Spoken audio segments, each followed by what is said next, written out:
Layer's a hard place to live. Real hard. Ain't no soft landing nowhere in here. You either catch on quick, or this place chew on you slow. This life don't hand out directions. Just wait. Just pressure sitting on your chest every morning. Folks think trouble kicked the door in. Nah. Trouble slick. Trouble got perfume on. Smiling at you like it already know your name, already in the room when you walk in. That's the slings and arrows, you don't hear them fly, you just feel that sting and wonder where it came from. Whole layer wrapped in dark mystery. Old magic in the walls. Wizards whispering deals they don't keep. Dragons watching from the shadows, counting bodies like loose change. Succubus love looks sweet at first, then you wake up lighter than you went to sleep. Hard tax, soul pawn. It's war out here. Quiet war. Betrayal wears silk and smile real nice. Same cats break bread with you. Be the one selling your name 2 streets over. This whole thing a stone cold trip, baby. No fair fights, no refunds. So whatever shield you walk around with, it better be battle tested. Not shiny. Not shiny. Not fresh out the armory, I'm talking chip paint. Bent edges. Blood you couldn't wash off even if you tried. Cause the layer don't care how fly you look in your armor. They care what's still holding when the smoke drifts off. If you still here tomorrow, still breathing, still standing on your square, then yeah, you's a bad mother. Shut your mouth.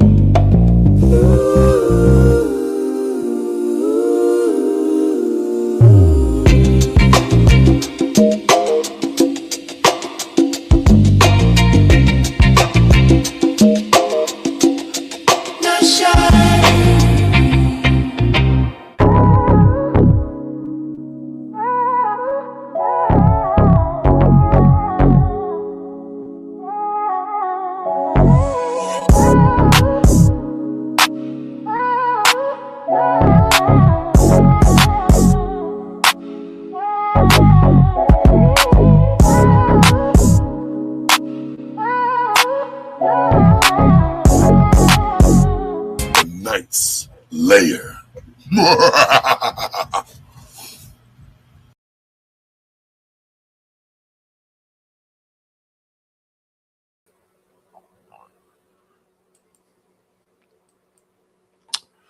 What's going on, party people? We in the building. Let me put my face on before we get this party started. I want to talk about the earlier show when Savage came up here. Really what that be about, y'all, is I just be fighting back because they come to fight. I'm not really upset, but business look like business. It don't look like, hey man, let's do this free thing, this free thing, this free thing, this free thing, this free thing. No. And why do I be falling asleep? I do this every day. I do this every day, y'all. The thumbnails, the music, every day. And I want to do real business. I don't want to do fake business.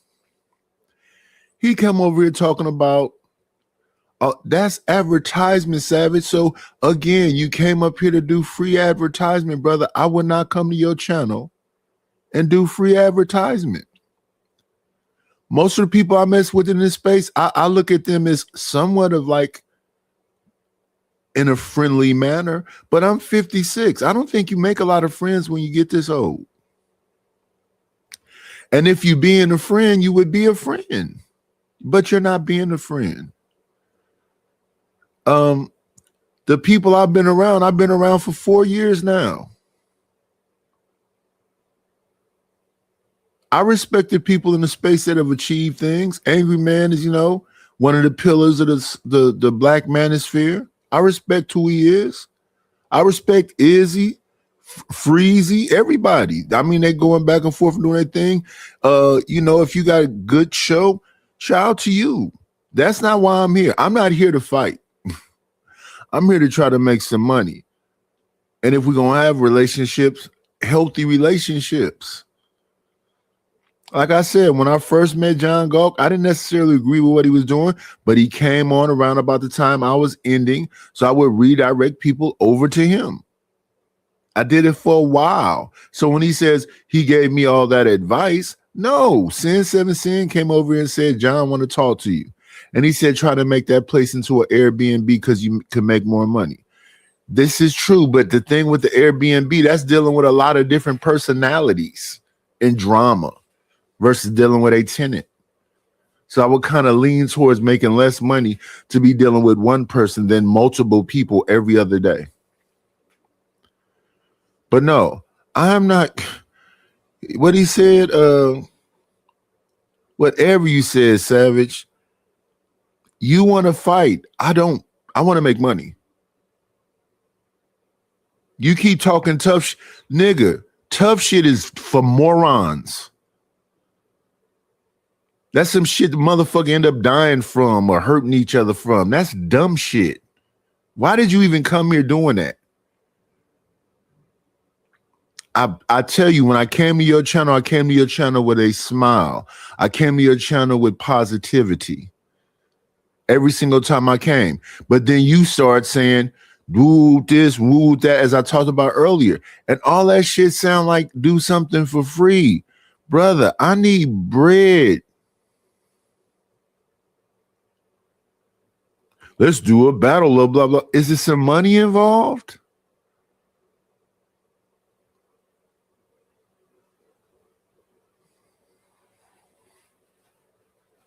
Again, I'm 56, brother, and I don't come with no ill will. I just want some money attached to the business. The best kind of relationships is when it's some money involved. If you take all them different places I've been, let's go to Witch Doctor. I done spent hundreds of dollars over there. Fatty, hundreds of dollars. I don't know if you spent 50. Shout out to Stanley. Stanley only spent 50 to let he just spent close to damn near 100. And the man has something to add to the conversation.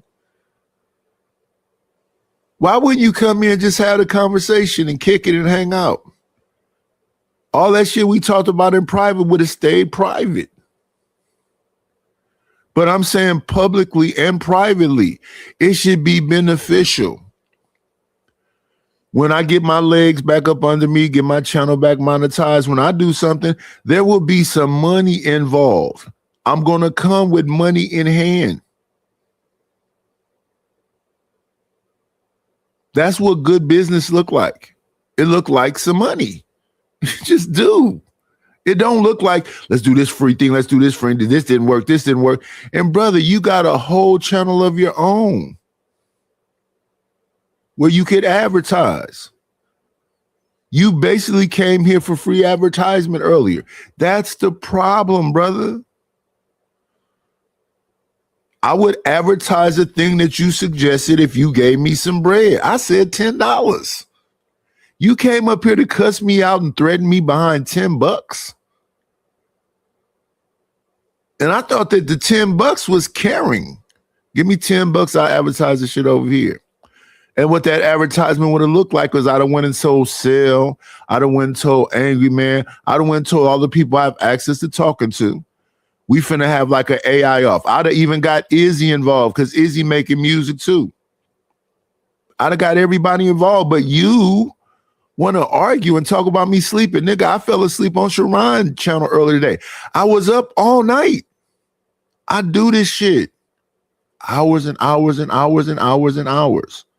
You should be embarrassed. No, I'm not embarrassed. Nigga, if I fall asleep, I fall asleep. You're not bothering me by talking about me falling asleep. In fact, I'm going to use your clip. That's supposed to be me. I'm going to use your clip. Thank you. It's about me, so I'm going to use it since it's about me. But no, brother, let's not do that. Let's not do that. The reason why I was saying all the shit I was saying, because I was half asleep, and I'm just fighting back with you because you're up here wanting to fight. I was not thinking about having an argument with fucking Savage this morning. I had fucking shit to show that we hardly ever even got to.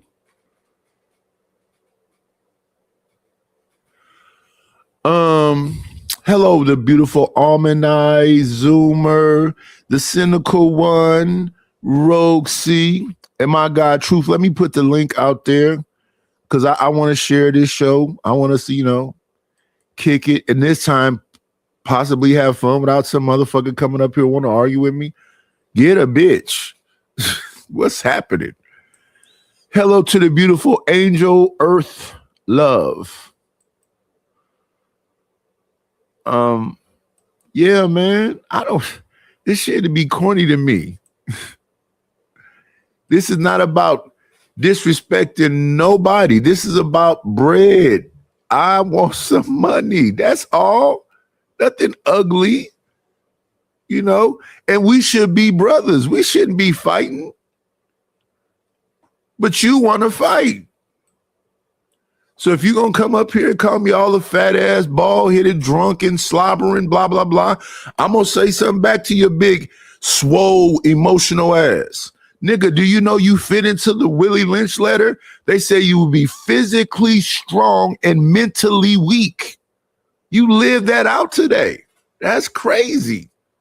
We supposed to love each other and build with each other. Your ass want to fight. That's weird, nigga.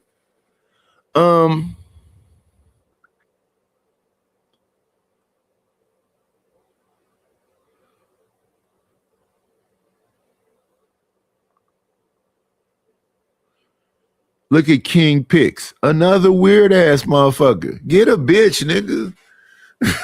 You niggas is just at home with nothing to do and bored.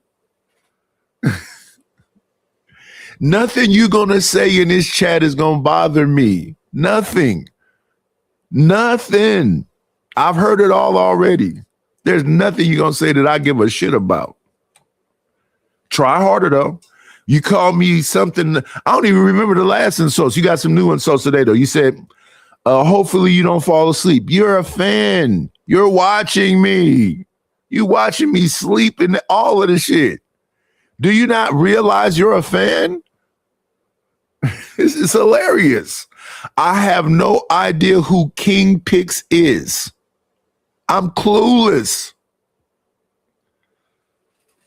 But it's plenty of you people that got all this shit to say to me. Send some money. Hit the Cash App. Hit the PayPal. I don't want to argue with you, baby girl. Get a man. That's what you're missing. Because if you a man talking to me, King Pix, that's weird. Hello, Tony Golden. Salute, salute, salute.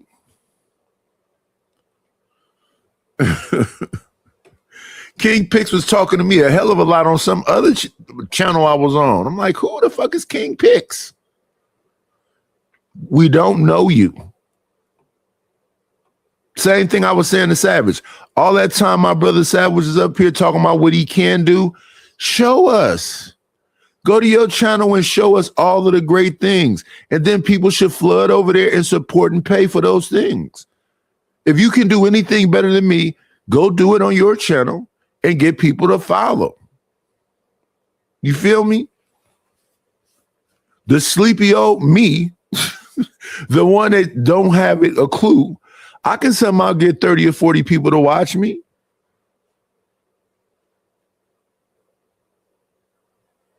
Right now I came on at a random time. And why? Because I know most of these people from the Black House. I know most of these people from Fatty. I know most of these people from Angry Man. I know most of these people from Cellulite. I know most of these people from fucking Sharon. I don't agree with everything Sharon say, but I have a good enough relationship with him where we respect each other. I respect Sharon. I respect Izzy. I respect Angry Man. I respect Cellulite. I love Raw B. I love that couple, Raw and Cell. power couple, YouTube power couple. I love this YouTube shit. Shout out to the new guys, Trey and what's his name, Mont and Willie and all of them. No, brother, that shit you did earlier, that was some childish shit. And I don't want to keep doing it with you. If your point is you're better than me, God bless you. God bless you. I hope all the best things for you. Now let's get to our show.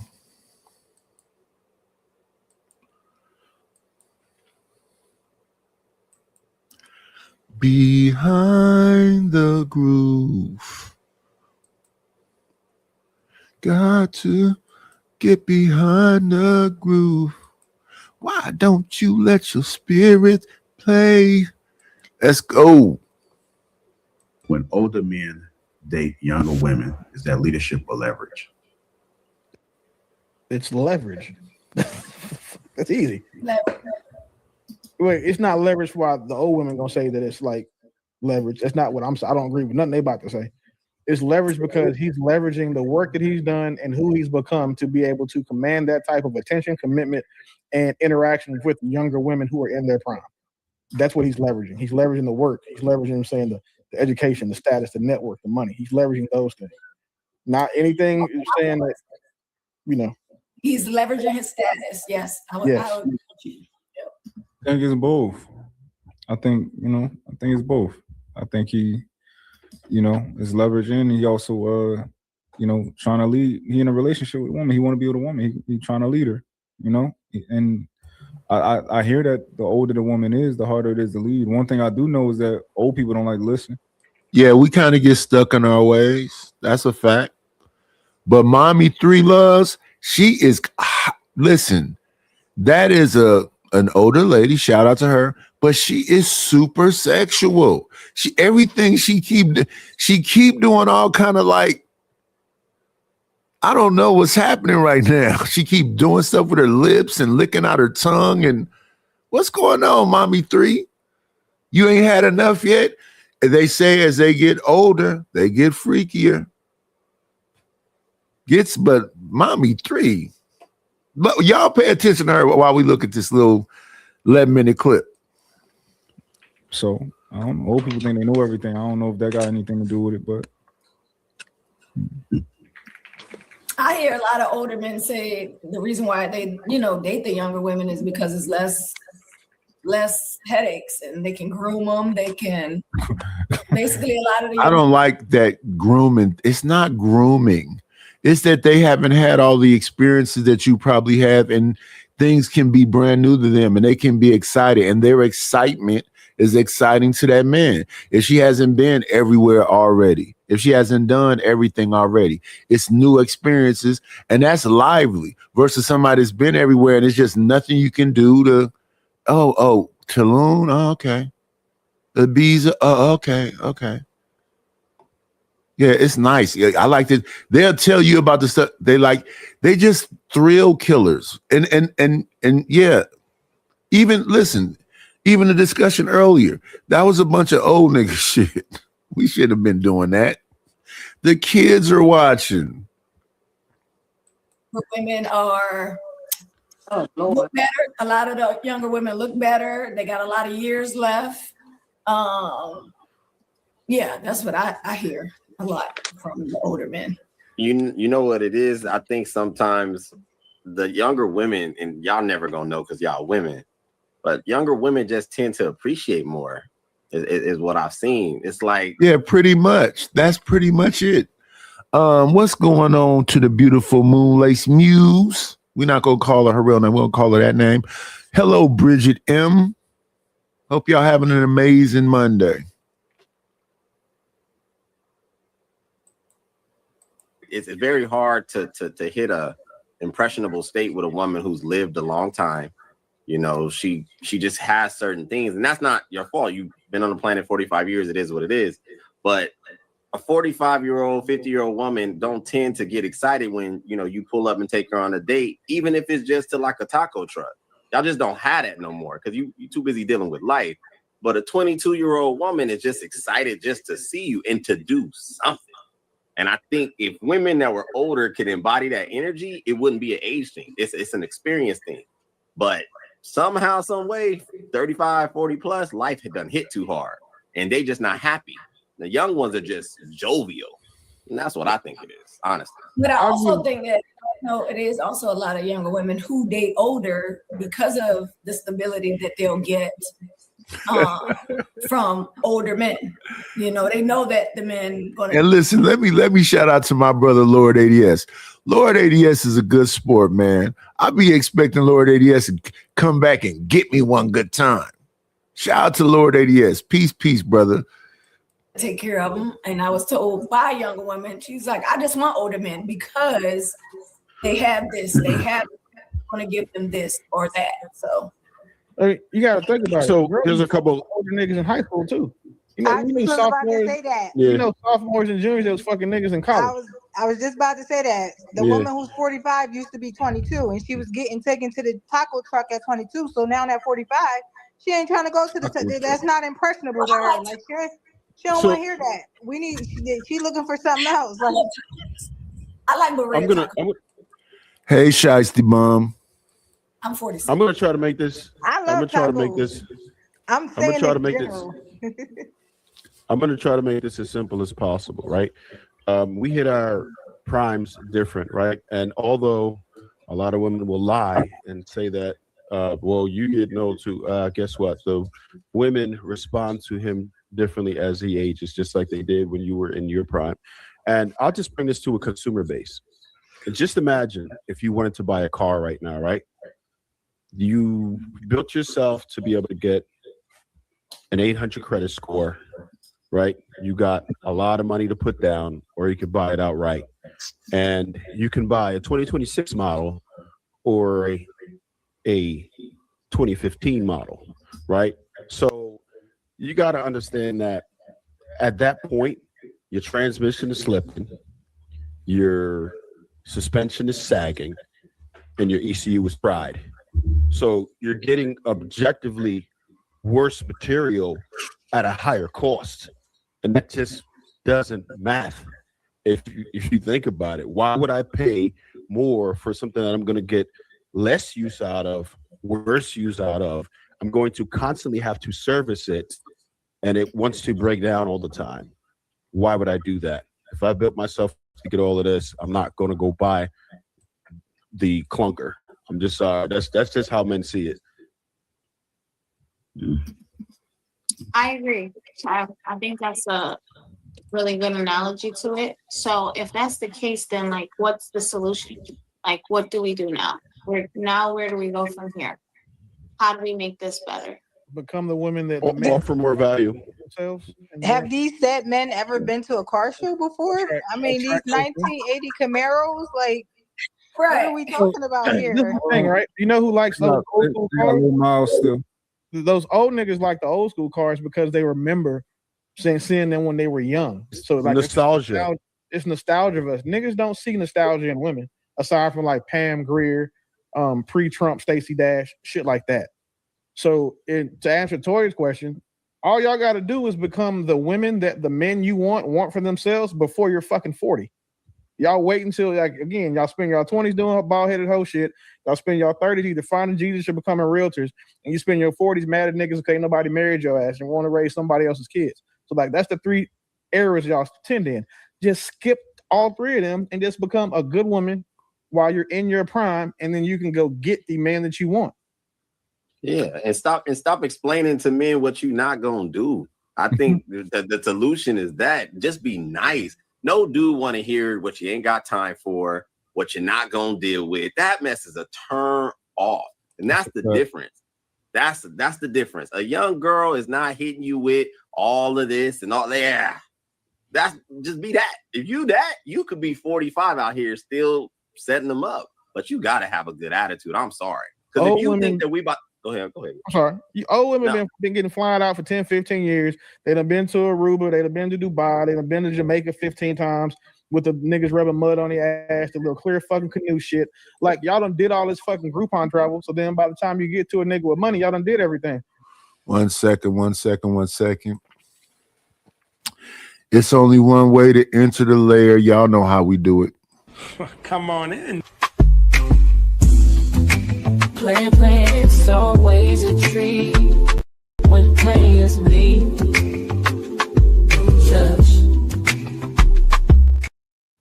Let's do this right now because he didn't change it. So let me change it back. Give me 1.27 seconds while we get our brother name right. Let's see.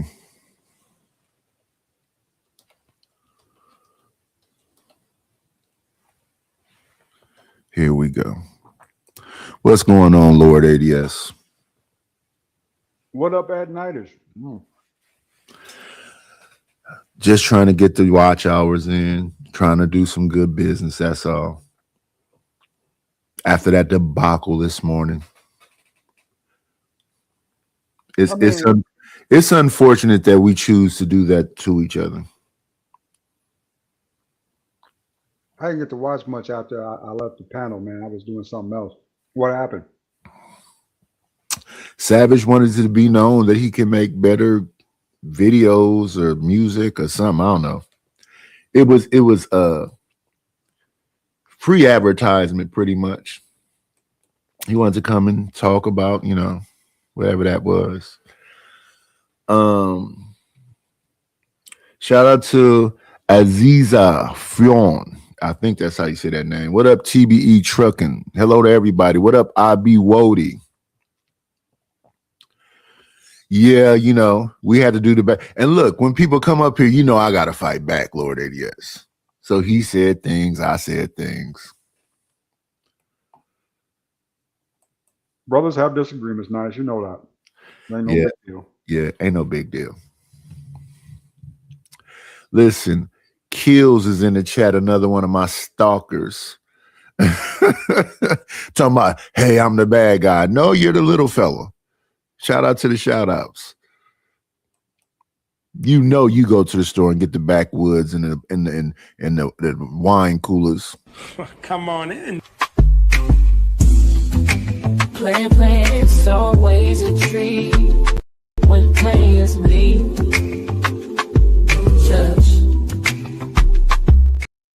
Another one of my beautiful loved ones. Peace to the gods. Indeed. Peace to the gods. Church, tabernacle, synagogue, and mosque in that order. You understand me? Yes, sir. Yes, sir. Town business. Town business. I just came in. I heard you talking. Hey, man, what was going on with you and Savage this morning? Or was it another debacle? No, it was this morning. He made a little video of let me see if I got that video. He made a little video of me slobbing and sleep. I saw that part. I saw the avatar. I thought he was. I thought y'all was playing though. No, that nigga's serious, man. Oh, man. All I've been saying to the brothers, if we gonna do business, let's do some business where some money. You keep wanting me to do stuff for free. All I said is shoot me $10 and I'll do the advertisement for this battle you want to have. Yeah, he want to have an AI. He want to have a AI battle, and I'm like, cool, I'll do it, but.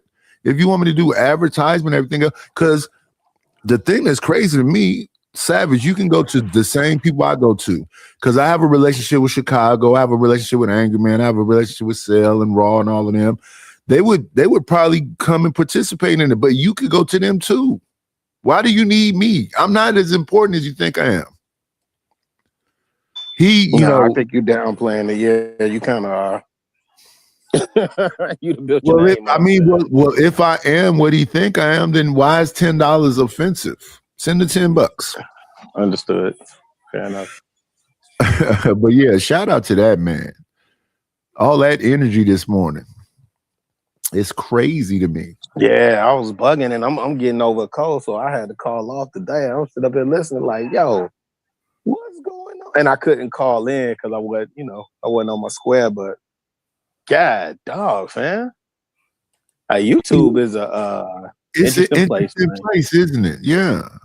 He was talking about this. This is what he was talking about. Let me get it up here.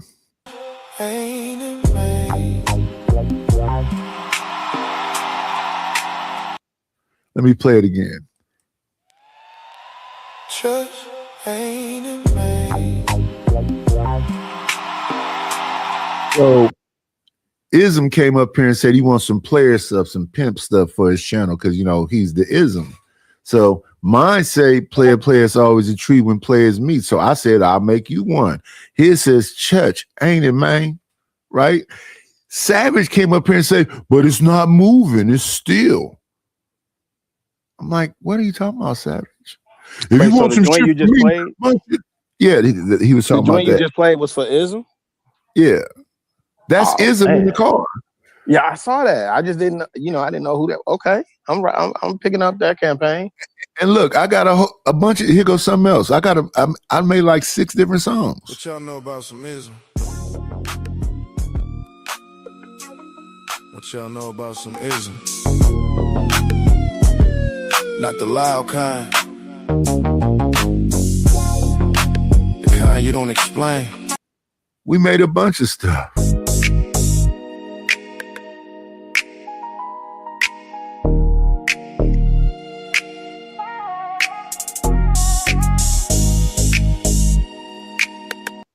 A bunch of barrier slaps background.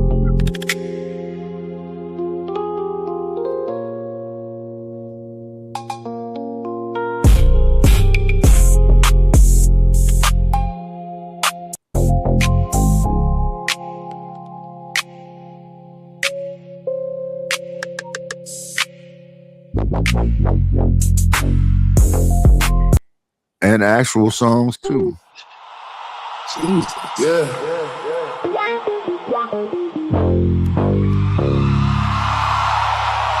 Look at him.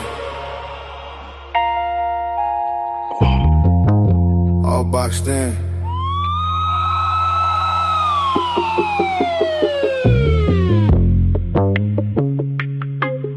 Yeah.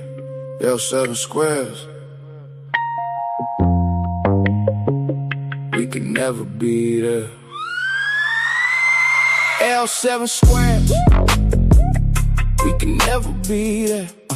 Too much game, too much flavor in the air. They stiff, they lost, they stuck, they.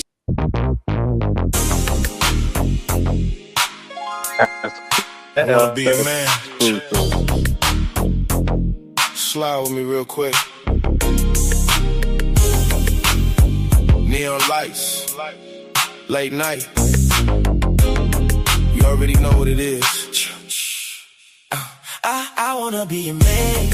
Let me show you how to do it. Slide through clean, got the game, my influence. Yeah. All supposed to be player music. Late night. Right now, YouTube is acting up. Let's make sure we give a shout out to the people that support the channel. Windows down. Let me see. Okay, I see my voice. City talking. Let's hit them up with this.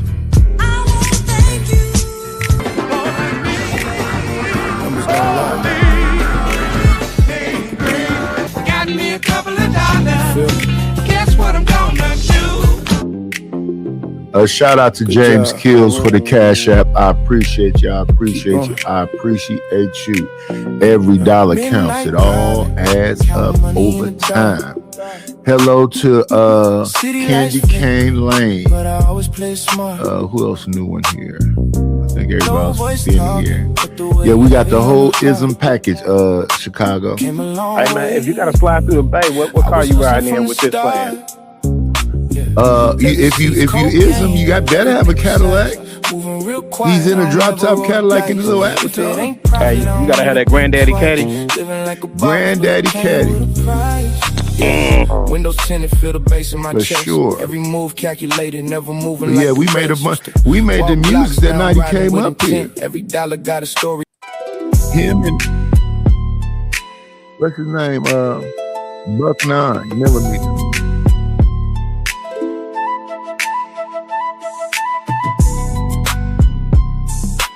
I think it sounds like some so-called ism. Man, that's Bay all day for sure. With a little bit of blues to it. I had blues coming in. Yeah, that blues. That's for Maurice. That's Maurice. Maurice like jazz, so I made Maurice jazz and blues. But I do that was all a heavy display. Yeah, that was a heavy display. And you elevated with this these AI prompts, G. For real, for real. I just gotten damn good at this, brother. He really has. Man, and you know it has me conflicted because I'm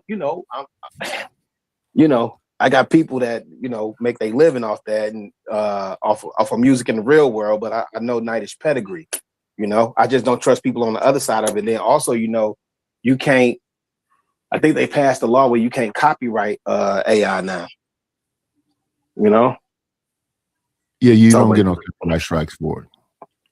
Yeah, but when you in your bag, man, I never shout you down when you preaching good, G.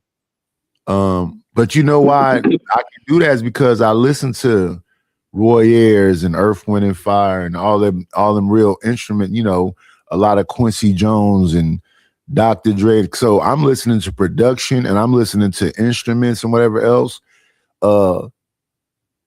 The songs y'all hear that's when it's perfected. That other crap, y'all will never hear that.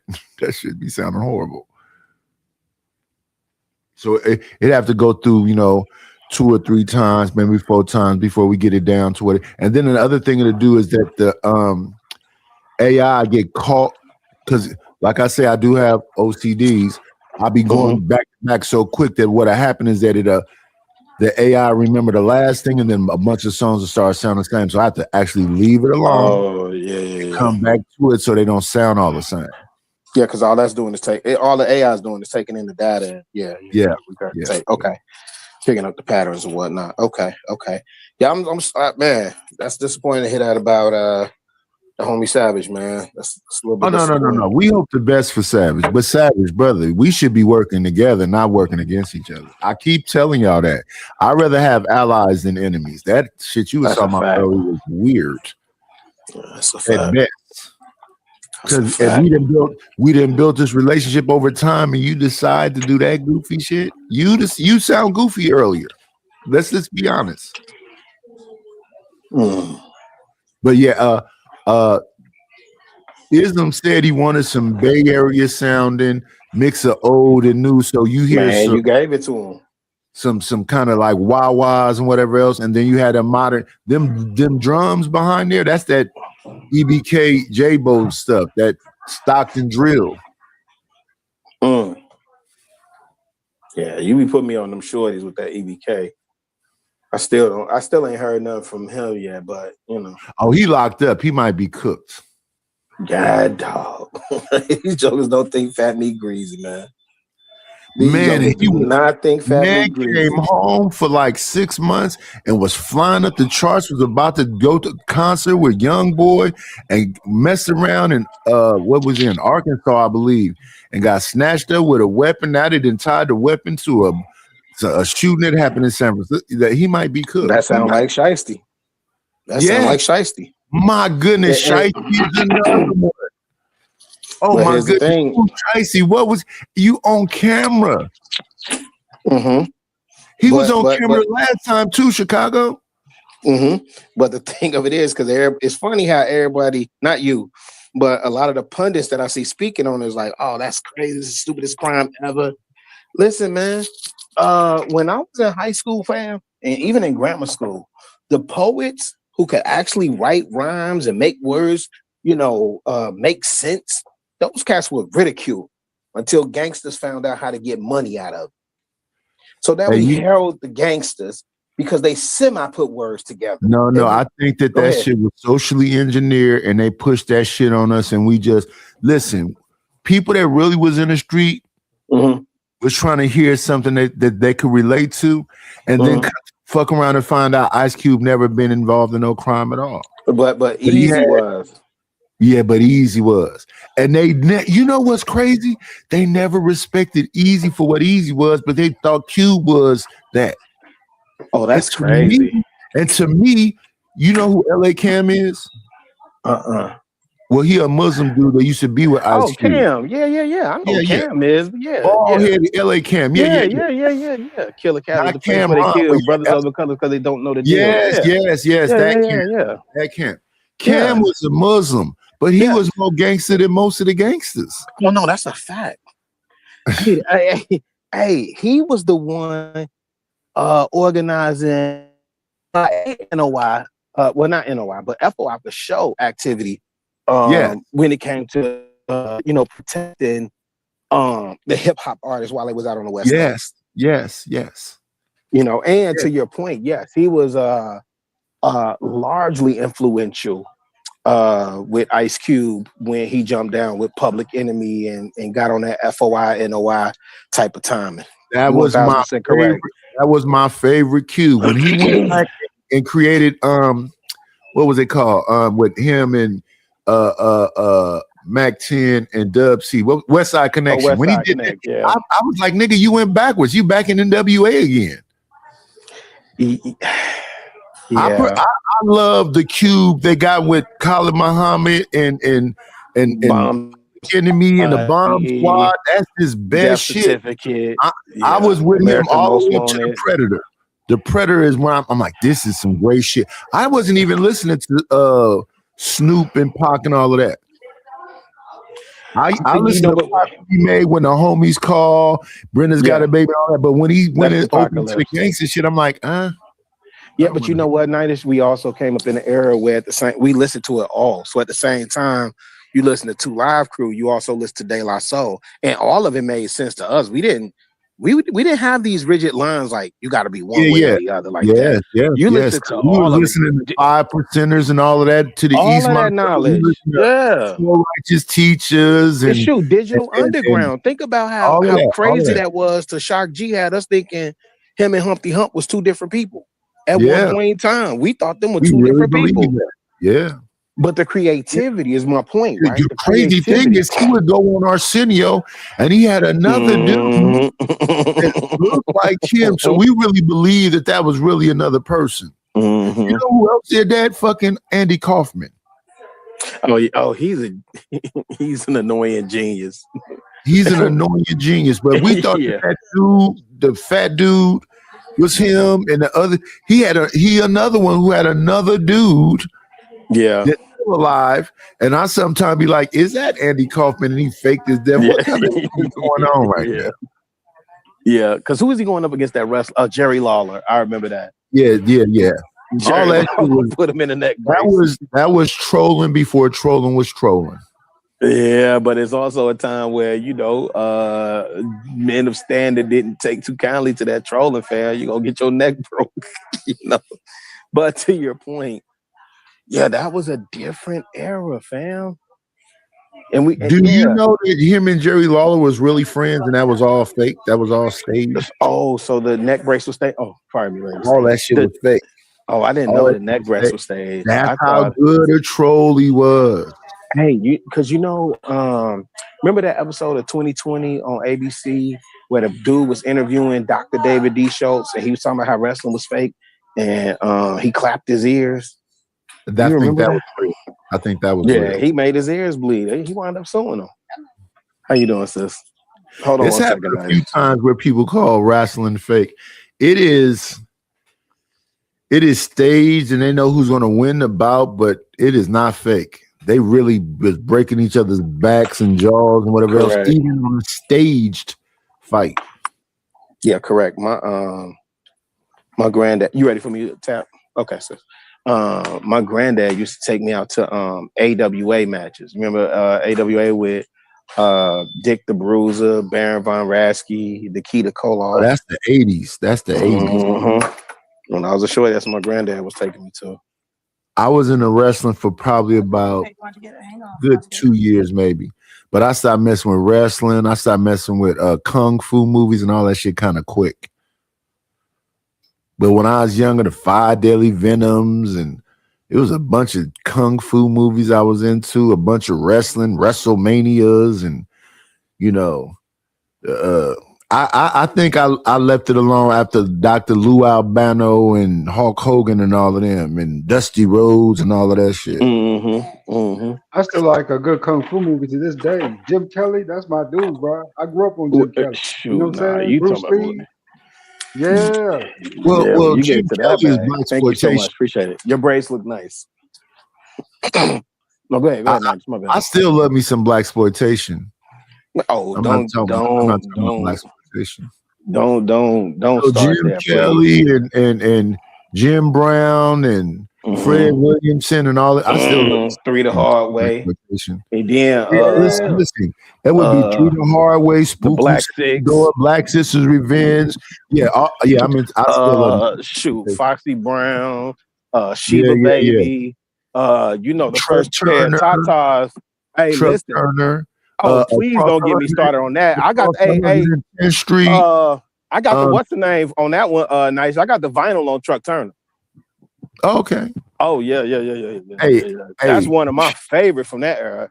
Aside from Rudy Ray Moore. Let me ask Lord ADX, what did they call detectives back then? Bluefoot. No, they said that Truck Turner was one of the coolest dicks.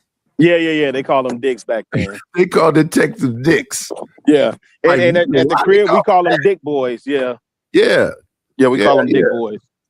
But yeah, to this day I love blaxploitation films. Even the Nightish, I know you know this. ADS, I don't know if you know this, but you know blaxploitation saved Hollywood. Yes, Hollywood was going bankrupt. Shaft saved Hollywood. Shout out to Gordon Parks. You know that what's his name? My boy Wesley Snipes with Blade saved Marvel. Shout out to Stan Lee. You're exactly right. Matter of fact, I got to make a post about that. You know, I'm on my Black History Year type activity, so I got to make a post. Hey about man, that. we beautiful, amazing people that don't know how to utilize our talents and get paid for it. Everybody. Hey, dang! Now that you bring that up, Nightish, I got to ask you this because I've been thinking about this. Is it that we don't know how to monetize our talents because this is not a system we used to? Well, we should be used to it, but I think yes, I agree with you. Yes, I think we take each other for granted is what it is. Each other for granted. Interesting. Yeah. I won't disagree with that, but yeah, Wesley Snipes.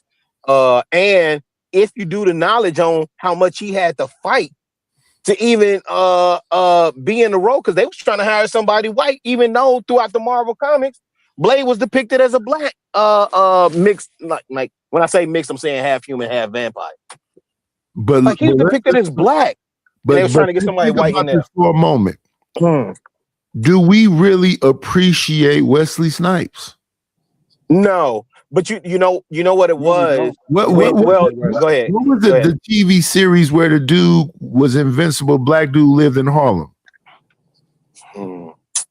That one I'm not sure. Luke Cage. Do we appreciate our people? No. Or do we just take them for granted? No, the only thing we appreciated was Black Panther. Not to take nothing from that, because Lord knows I took a gang of kids to see that movie. And my son, my namesake, Nightish, I broke my heart. He didn't even appreciate Black Panther. And then till a couple of years ago, he understood it. And I kept telling him, because he went to school in a mixed community, like he went to school with Asians, blacks, whites, Hispanics. He didn't see what the hoopla was about. And I said, listen, you gonna grow up in this world, and you're gonna be seen as a black man. And I kept telling him that. And a couple of years ago, he said, Dad, I get it. I understand what you're saying. Did we appreciate Chadwick Boseman? That man was dying. Not until he passed. He was dying when he was. We criticized him for Thurgood, Jackie Robinson, and James Brown, and he played, especially James Brown. He played that role brilliantly. Excellently. That is the equivalent to Ray, to Jamie Foxx and Ray, in my opinion. Excellently. Yeah. Now, the thing is, it was hard to break the third wall. He didn't really look like James Brown, but his acting and everything he did, it made you forget who you was watching. It made you forget that was Chadwick Boseman. Yeah, that's what I'm saying. Like, and to me, that's a good point with the third wall, Nightish. But yeah, to me, when I'm watching a movie like with Ray, you forgot you was watching Jamie Foxx. Oh yeah, Even with Ali, Jamie Foxx disappeared on that movie. It made, you know what? I'm gonna say that Ray made you forget what Ray Charles looked like, and you thought that Jamie Foxx was Ray. That dude that played Eazy-E in that movie. Oh, brilliant job. Yeah, my man from not Empire. He's from the Shy. He's from the South from here, ain't he? No, he's from Louisiana, but he played on The Shot and got fired for harassing his love interest. Yes. I can't even think of old boy name. He played the hell out of Easy. Yeah, When he he was did. dying in that bed, I was like, he did. my goodness. That shit bothered me. Hey, Nightish, you know what's in my movie poster collection? Straight Outta Compton, original. I forget how they call it, but it's one of the original light box. It's a light box poster. It's one of the original light box posters. It light up from the bottom. No. It's when you shine when you put it in the case, it shines right through it. You see what I'm saying? The one sheets will only have like the white background, but the light box poster, it goes right through it. So one way you look in, it's the lettering and the pictures look backwards, and then the other way, it's designed. It's so many movie posters that I love. That's why I never really got into it, because I would love. Oh, Nightish, you got to, bro. 110th Street. Imagine Jackie if you had Brown. a Dolomite. Yeah, a Jackie Brown would be dope. A Jackie Brown would go. That market is huge. Bill. I think of a bunch of posters I love. Shoot, Colors, Men's Society. But and for me, I think from an archival perspective, because the older I get, right, and I'm not at your age yet, but the older I get, the more you old. Yeah, I'm very close. No. I'm always saying that. I'm saying my uncle literally had a poster of Superfly in his room, brother, when I was a kid. My uncle literally had a poster of Superfly in his room when I was a kid. Man, think about what the original Zodiac posters would go for. Now the velvet joints with the naked ladies on them. I know what you're talking about. I know what you're talking about. You put the black light on them, and it's a freaky scene back there. Like, what y'all doing back there? I know some album covers that I would love. You know, Ohio Players come to mind off top. Yes, she got sir. that water hose wrapped around her. Yes, sir. It's a bunch of them. You got some Parliament Funkadelics album covers, especially when he's sitting in that rattan chair with the bop gun, big old glasses on. It's a bunch of stuff that that's why I say the house would be covered in crap. But yeah, but here's the thing, and I just told somebody this the other day, and this is my big thing, which is why lately on these some of these conversations I'm getting little, because I want to retool my platform. Right, we have to preserve and tell our story, 90s. These people are gonna come in here. And like I say this all the time. Next thing you know, Eminem gonna be they gonna replace Sugar Hill Gang with Eminem. He's gonna be the Elvis of rap, the best rapper ever. No other rapper. Yeah, they ain't gonna even be thinking about Vanilla Ice. They gonna be saying Eminem. Right? But you know what Eminem does when they say that stuff about him?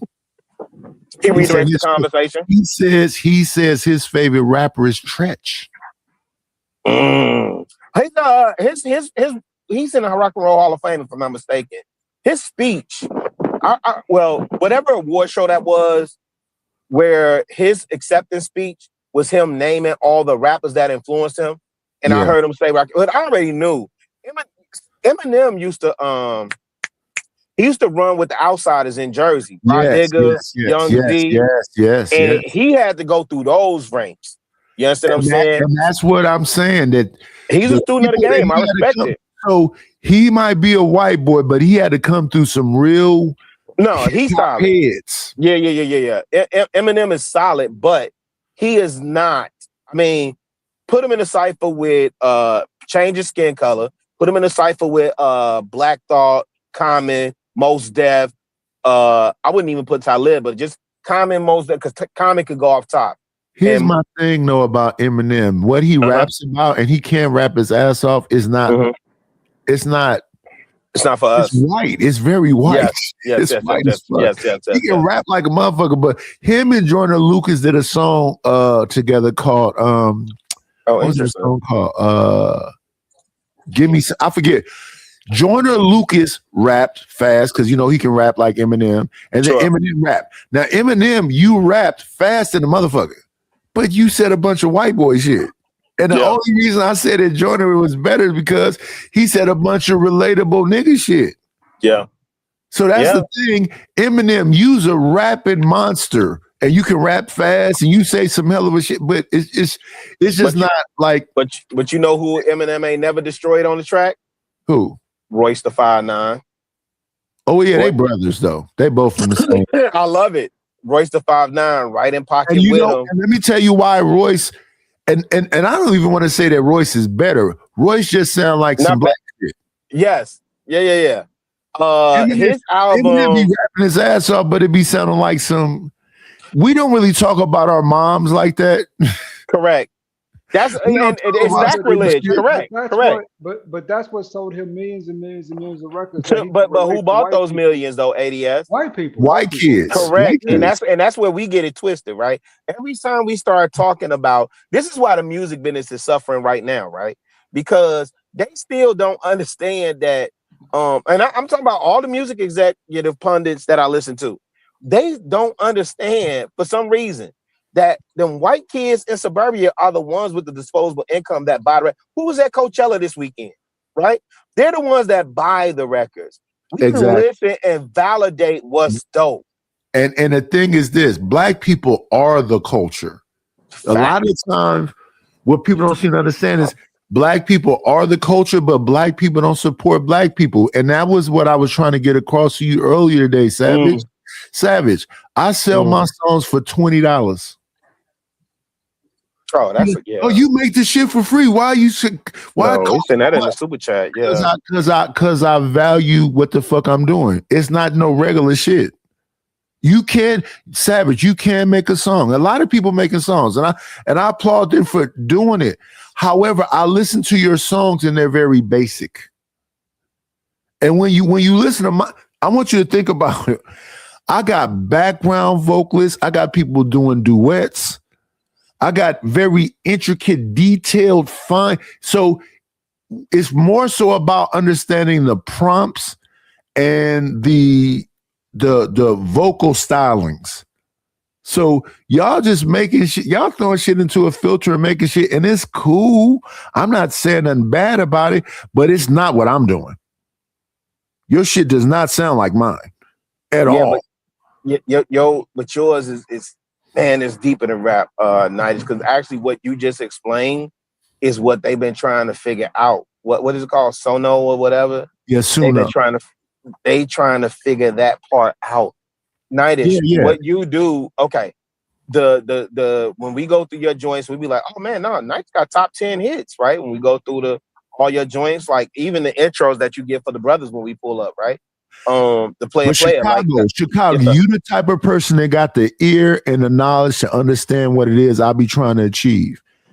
What I be trying, they don't be understanding some of these clips. They don't be understanding some of these songs. You have to, they used to call the music when I was younger, escapism music, right?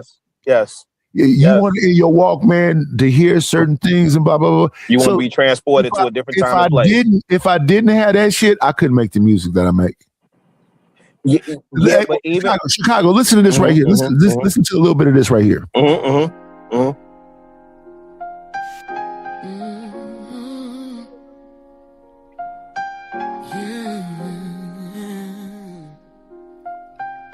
Lord knows.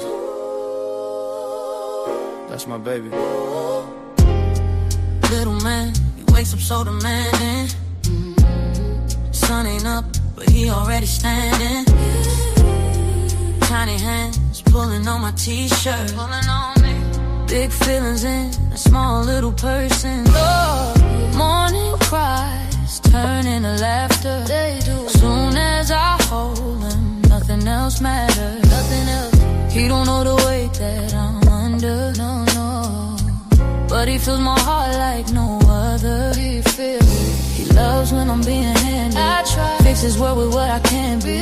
Smiles while you give him candy. But loves what he really understands, yeah, he do. Little man, you don't know how strong you make me. You don't know. Little man, every prayer I pray is safety. I pray when the world feels heavy on me. So heavy, you're the reason I stand tall. I stand, little man, I'll get you if you fall. Diapers, bottles, late night crying. All night. Same old song, but I ain't tired. Wait, pause it. I see kings in this. This is exactly what I'm talking about, right? The gap in the music industry today, right? You don't have people delivering songs that people can relate to. And that's what I was about to say to you. What you're doing with your music is stuff that you're doing it through AI. And this is what makes me torn. But listen to the lyrics, and that's crazy. But Chicago, you hear the ad libs in the background, and the man and the woman. Oh, no. She said, and she said, yeah, she talking to herself as she's saying the shit. And this song is just about people having a newborn baby. Son, and she's struggling. Yeah. Sound like she's talking to a baby and she's struggling. Yes. It sounds like the woman that they talk about in this space that they say most cats should avoid, right? But you're hearing the pain of a woman trying to figure this shit out. Yes, in the era that we came up in. Yes, you need to give her a little bit. You need to give her a little bit more grace, a little bit more patience, a little bit more understanding. You might not want to marry her. Okay, it's a challenge, but that is fucking Claudine. That's a fact. Hey, yo, that's a big fact. That is definitely Diane Carroll. So and James Earl Jones. These songs that I be making come from a place. This is definitely Claudine. That woman she just trying to be loving and patient, and she doing it all for little man. Yeah. And she got a dude, because the dude comes in and starts singing too. I heard that part. Now, my question to you, you can't see my air quotes. Is that the step dummy? You know how this space will say it. Is that the step daddy?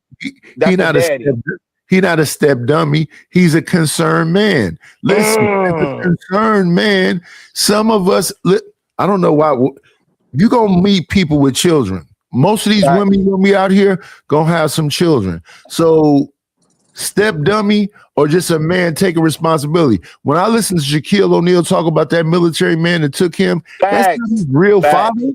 And that's not his real last name. O'Neal is not, he took his, If a man decides to step up to the plate and deal with that responsibility, and it's a hell of a responsibility, I would never give you advice to take on that responsibility. But if you do, I'm going to give you credit, especially if you understand how to be a great man to that child.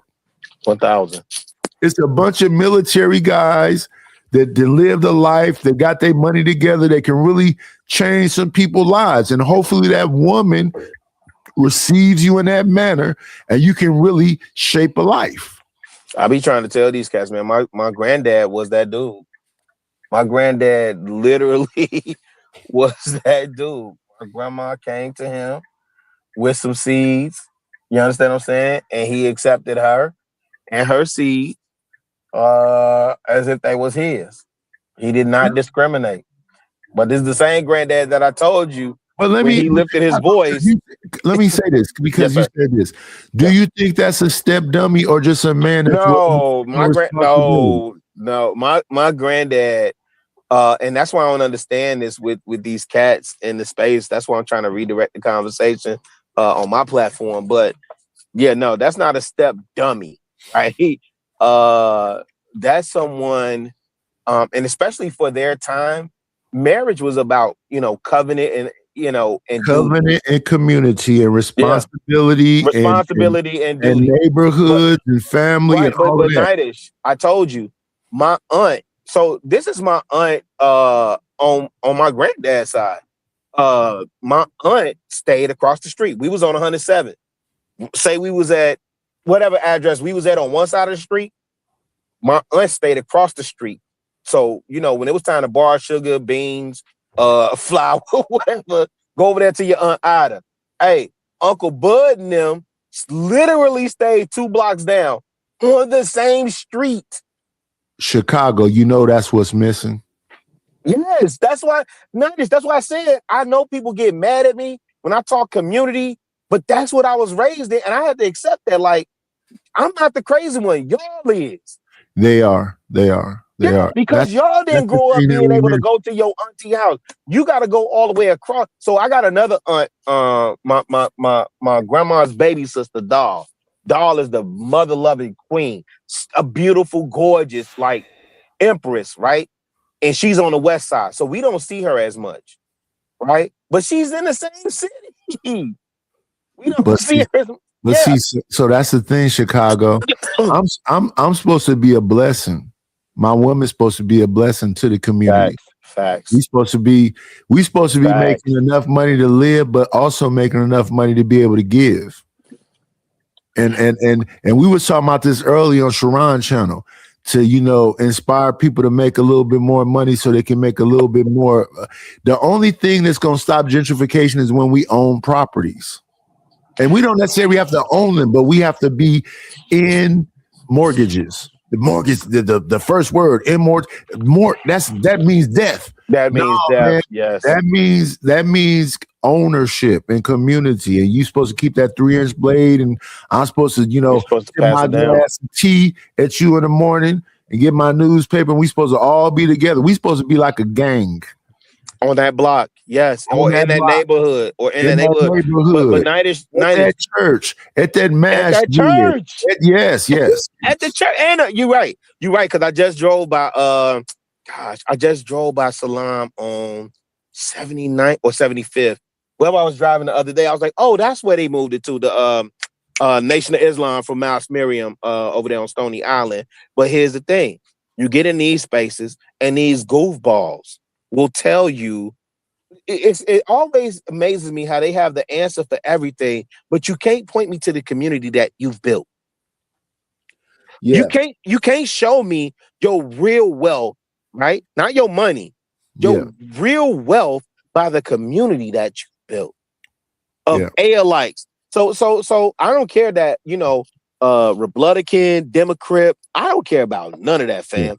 Show me the community that you've built of like-minded people where y'all own some stuff as a collective. You can't show that because y'all too busy telling me about community and the villages there. And that's why I keep fighting, Nightish.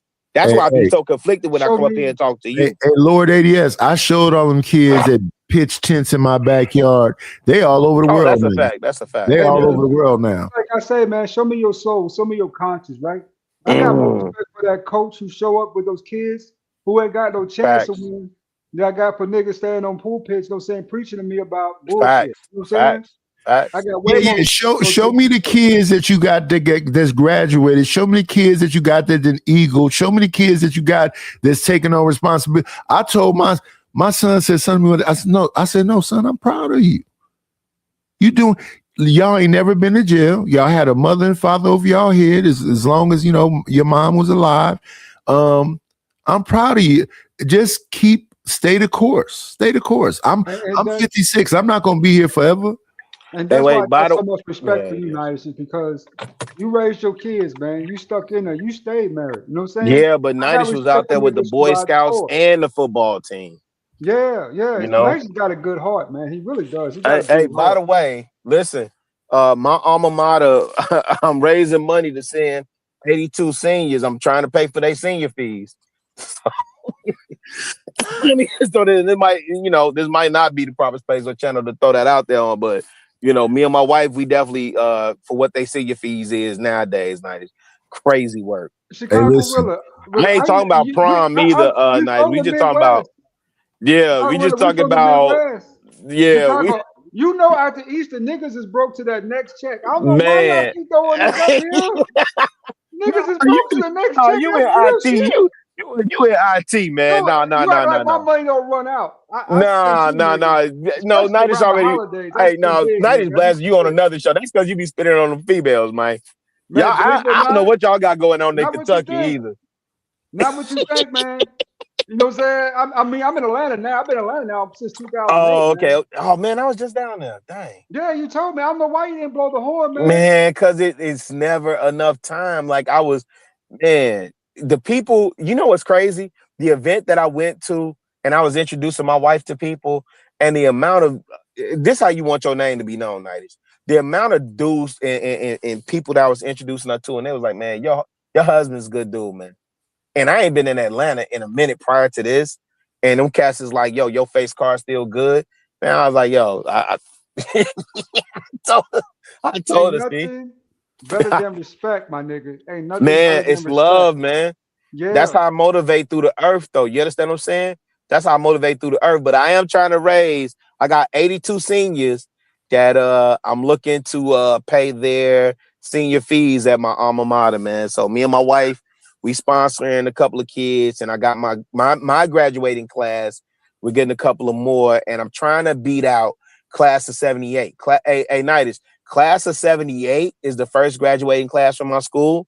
Them jokers is like retired lawyers, judges, them jokers be coming with a bag. They done donated art to the school, the whole nine, man. Shout out to them. Man, them jokers be coming with it. That's the thing I be saying to people that they don't be understanding. I be like, I know y'all kind of talk shit about the D9, but the D9 is actually the people that's having some bit of trying to keep the community together. So shout out to the AKs and them Qs and all them other folks. They actually are actively involved in the community, trying to have some semblance of the same shit. Shout out to all the young ones that just crossed too. And to your point, Nightis, listen, here's the thing. We keep forgetting, man. And I like what Chaotic when he mentioned Starship Troopers. Hey man, everybody ain't no meathead, you know. Everybody ain't no warrior. You got the intelligentsia, you got the hunters, you got the gatherers, and you got the warriors, right? And so the D9 portion of our apparatus, hey man, that's not our enemy. We should be using them. We should be intelligentsia. Yeah, we should. So we got the warrior class that's in the street, that's going everywhere, and we got the intelligentsia. If we can ever bring ourselves together and really, well, it's 2025. They talking about spaceships and maybe the aliens will be here and all the shit. Hey, Deborah Leonelli, hello, beautiful. Can you time out King Picks for 5 minutes? Just 5 minutes. Hello, Blue Jay. My read, Deborah Leonelli. I would really prefer. Boy, you sound like Malachi York with that. Time out King Picks for just 5 minutes, please. Shout out to Hood Conservative. Good to see you, Hood Conservative. Hope you having an amazing need to pull up because I got questions for him with all this stuff in Iran. Oh, and McDonald's. Hood. Come through. And the DoorDash, man. Pull up, Hood Conservative. I got questions. To be honest with you, Chicago. Yes, sir. I stand with the president on that shit. I really do. On what? On Iran? Yeah, you got slavers out there, people screaming death to America. They even funded Hamas, the people who captured our people from Israel. Is that why we jumped? They need a good bombing. They need a good bombing. Is that why we jumped down with the campaign? Because there's other countries that express the same sentiment, and we didn't. But not for 40 years like Iran. They don't fund Hamas. So.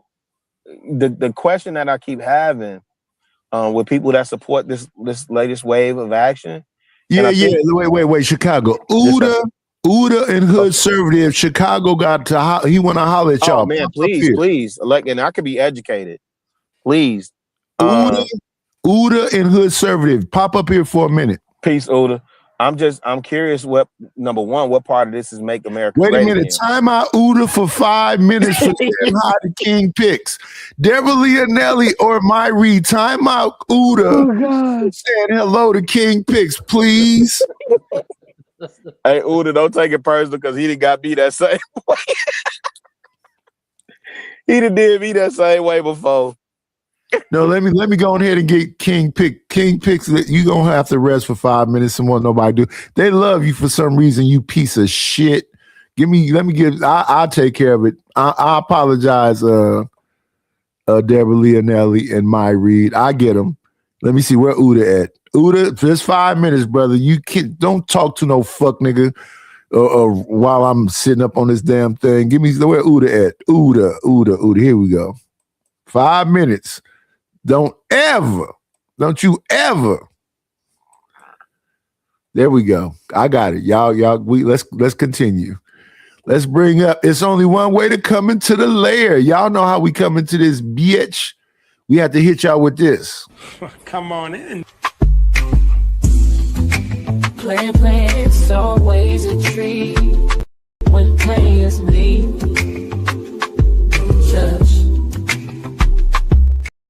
Uda said, I'm outside. No, I'm outside. On go. You know we outside. What's up, y'all? Y'all hear me?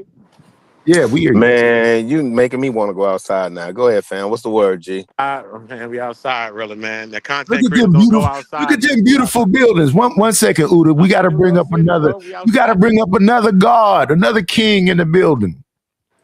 Come on in. Playing, it's always a treat when players leave.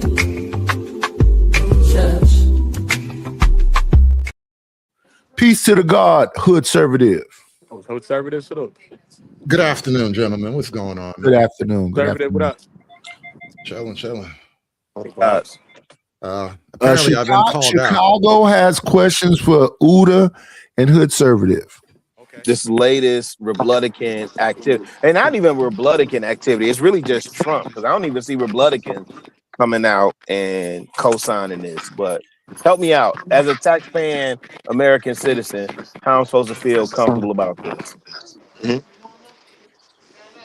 Well, one thing we don't talk about is that America is an 80% import. We don't export anything, Chicago Rilla. And that's unsustainable, you know what I'm saying? For the future, right? Isn't right now, that a shame? It really is, but it is what it is, right? So taking that straight is another means of funding as well. We control that straight, we control more money, right? The oil industry is going to be popping for many years. You're not going to take that straight. We about to take that straight, nigga. You're not going to take that straight. We about to take that shit, bro. You're not going to take that straight. We don't have to take the straight. That's not really the plan. Let me. But we ain't finna take. Let me point out what's happening right now. Okay, help me out. Every oil tanker on the water is headed to the Gulf Coast right now. Okay, that's the plan. We don't have to take the straight. We are the straight now. Oh, wait. So when you say we don't have to take the straight, but every tanker is headed to the Gulf Coast, the Gulf Coast is in America. You understand that, right? Yeah. And so, but I hear conflicting reports, and I don't know who's somebody got some. But I'm gonna speak over because somebody got some. It might be Uda because he outside. Yeah, I think it's Uda. Yeah. Okay, thank you, Uda. Yeah, yeah. And I'll go on mute after this. But hood, right? The idea that we control it, and then the president says, "Open it, you effing," well, I'm gonna close it, and now we blockading it. And then during this, we ain't even in 2 weeks in. We done seen Iran, right? Let certain ships through. Why? Because they see 90 billion with a B, 90 billion with a B, 90 billion with a B potential. Hey, but listen, Chicago, I think what happened is this. I think that Trump went in without a plan, and he's not the smartest. With you. But now that he started it, he got to finish it. Yeah, and for the record, I do not support the war. I was not a fan of striking Iran in this way, but hood not gang, bro. Gang got to win. That's the problem with being on gang team, bro. You want gang to win no matter what. No. You have literally, y'all got to capitulate to something at some point, man. This man has literally alienated all his allies. Do you understand that? No, I don't support it, bro. I did not like this idea, but now that we're in it, we have to win. That's how. If you're not willing to play the villain, you don't deserve to be the hero. If nobody like you, you believe in your plan. That's all that matters. You got Hegseth at the helm of this. I'm tired of Hegseth, bro. Tired of him. And what's the message that we have sent? What's the message that we have sent to our allies, our Western allies, France, Spain? What's the other one? People that can't keep their UK, own countries in all China? of who have said, I'm not jumping down with that campaign. Wait. But Chicago, listen to what Hood is saying. That's the thing. Now that we here, we got to finish it. Then we fucked if that's your attitude. I mean, it is what it is. No, it's not. No. America cuts and run all the time. Hey, Nighties, did we win the Vietnam War? No, because we've got on the ground. But why do you need to get on the ground now when we got No. I'm asking. We won every encounter. Not why. I'm asking. Did we cut and run? Let me ask the question this way. Okay, how many wars have we cut and run? So we should learn from that, right? I think Afghanistan is probably the one. Afghanistan is definitely one. What's another one? Afghanistan, they left all their damn tanks and everything. They just said, Did we win the Korean War? No reason. Technically, we're still at war, I think. Yeah. No. There is no armistice. There's no peace deal.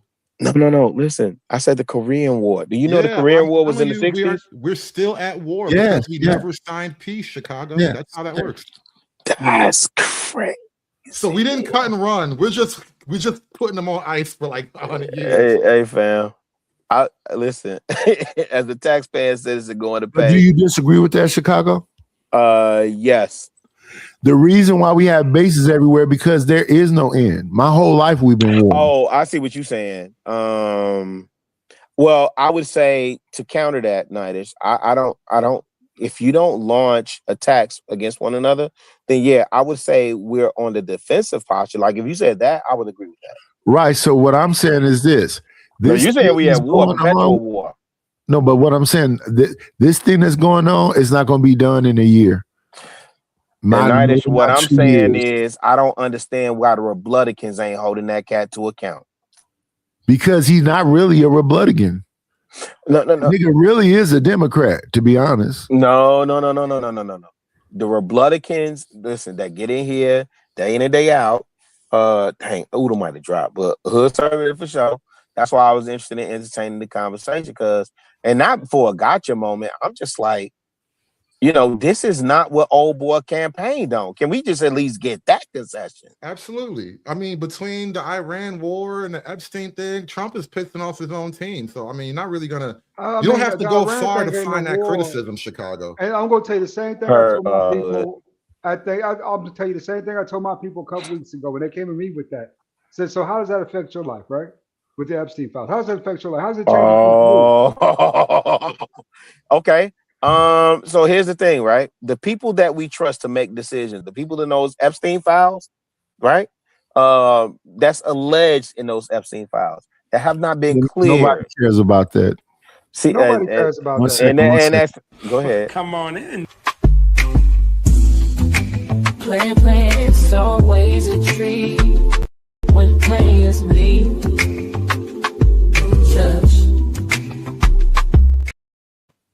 What's going on, OG? Hey, let's do that. Triple OG. Oh hell yeah! I gotta go get my goblet for this nigga. Let me talk about this though. The Diddy thing, that was a big nothing. Don't nobody give a damn that you want to get nuts skitted on your face. That's your own personal. Well, nobody should even know that shit. That case was bullshit. No. Then when it comes to Epstein, people, they don't want to know the truth. No. That's not what I'm saying. But listen, all your politicians is a bunch of 50 Shades of Grey ass weird motherfuckers. Correct. Okay, so now I shouldn't care about that. No, you can care about it, but what you gonna do about it? Right, and so that's why listen. Number one, that's why I'm hyper focused local, and it's also part of why I don't. I kind of shy away from some of these conversations because then it becomes easy for not united, but I'm saying easy for opposition to say. Let me say this right quick. Let me say this before you continue. Yeah, go ahead. Let me shout out to Bridget M. Bridget M. Trump think he's a king. That motherfucker. No, he think he got it. No, he think he got it. He don't think he a king. He think he got it. That joke. Well, actually, he think he Jesus. Based on the picture Something like that. That motherfucker. Yeah, he think it's Jesus. That motherfucker said on a political stage, on a world stage, we have toys. He was talking about nukes. Hey, he also said I could mow down a gang of people in Times Square and not lose one supporter, and that's holding up to be true. That's a king. That nigga is not no damn. Hey, I ain't mad at you. You right. I ain't gonna shout you down when you preach. So Bridget, I'm not saying he's a Democrat I'm not saying he's a Democrat or a Republican. That motherfucker. I'm putting that title on him. Him and Elon Musk. Them two motherfuckers right there. Respectfully, do you understand? Elon got to bow down. I feel like you guys have gotten way too liberal. Hey, Hood, I just looked at. How do you expect the world leader who sits on a nuclear arsenal to act? You want him to talk like a woman, bro? No. That's you finna get us. Get us merch. 1 second. We're gonna bring up somebody in a second too. Good. No, I'm saying that motherfucker is not neither one. He's an island on his own. He 1000% is. Hood finna get us in. Playing, it's always a treat when players leave. Shush. That nigga Trump is Reese from Philly. He sits around rubbing a cat's head, yelling at motherfuckers for no reason, and wants world domination. That motherfucker is what's the motherfucking rat that say pinky in the brain? Yeah, that Pinky in the motherfucker brain. pinky in the brain. That's who Trump is. Respectfully. I mean, he's a real life Caesar. He really is. He's a Caesar nigga. You know what I'm saying? One of those top rate, basically Republican ass niggas that rule the country. And I got respect for that, right? But at the end of the day, man, I mean, Chicago, really, you got to see the obvious thing. It's all just weaponized sex, man. Y'all don't want Trump to What does that benefit? face the whole world? I want everything, dog. Right. The man, we could America first and everybody else last, bro. Right. Wait. So show me. Wait. No, Hold on. Chicago, did you hear what he just said? It's America versus everybody. I just want to know where does bombing. Wait, Chicago. Before you continue, don't skip past that. It's America versus everybody. Show me where. Show me where. In front of you, in real life. Because it's not America versus Israel. Oh yeah. No. Listen. They get to pick and choose. Chicago. They get to pick and choose. No, I'm picking up what you putting down, Nightish. I as you're saying that, I'm just pushing back to buffer against what I just heard Hood say. Because y'all talk this make America great again. Show me this man's agenda that has made America great again from the time he's taken office the second time. For one, Fam can't keep Obama name or Biden name or Kamala name out of his mouth. I mean, this is here's my question. Wait 1 second, y'all. 1 second. Here's my question, Chicago. Do you think that motherfucker's gonna get a third term? No. Not now. No, not the way that he's moving right now. Absolutely not. Hey, Nightish, he got listen, and you know what's sad? When your popularity hinges on Tucker Carlson, Candace Owens, Megyn Kelly, and Alex Jones, they've turned on him. No, he's not gonna get a third term. Can't get one. Trump turned on them. No. They didn't turn on Trump. They did not turn on Trump. Trump came out and turned on them. Trump put a whole post out like these niggas is crazy. Being contrarian. That's what happened. Hood, was going against Trump. Hood, you being contrarian. Out saying that these people. Hood, they came out and spoke out against what he's doing in Iran, and then listen.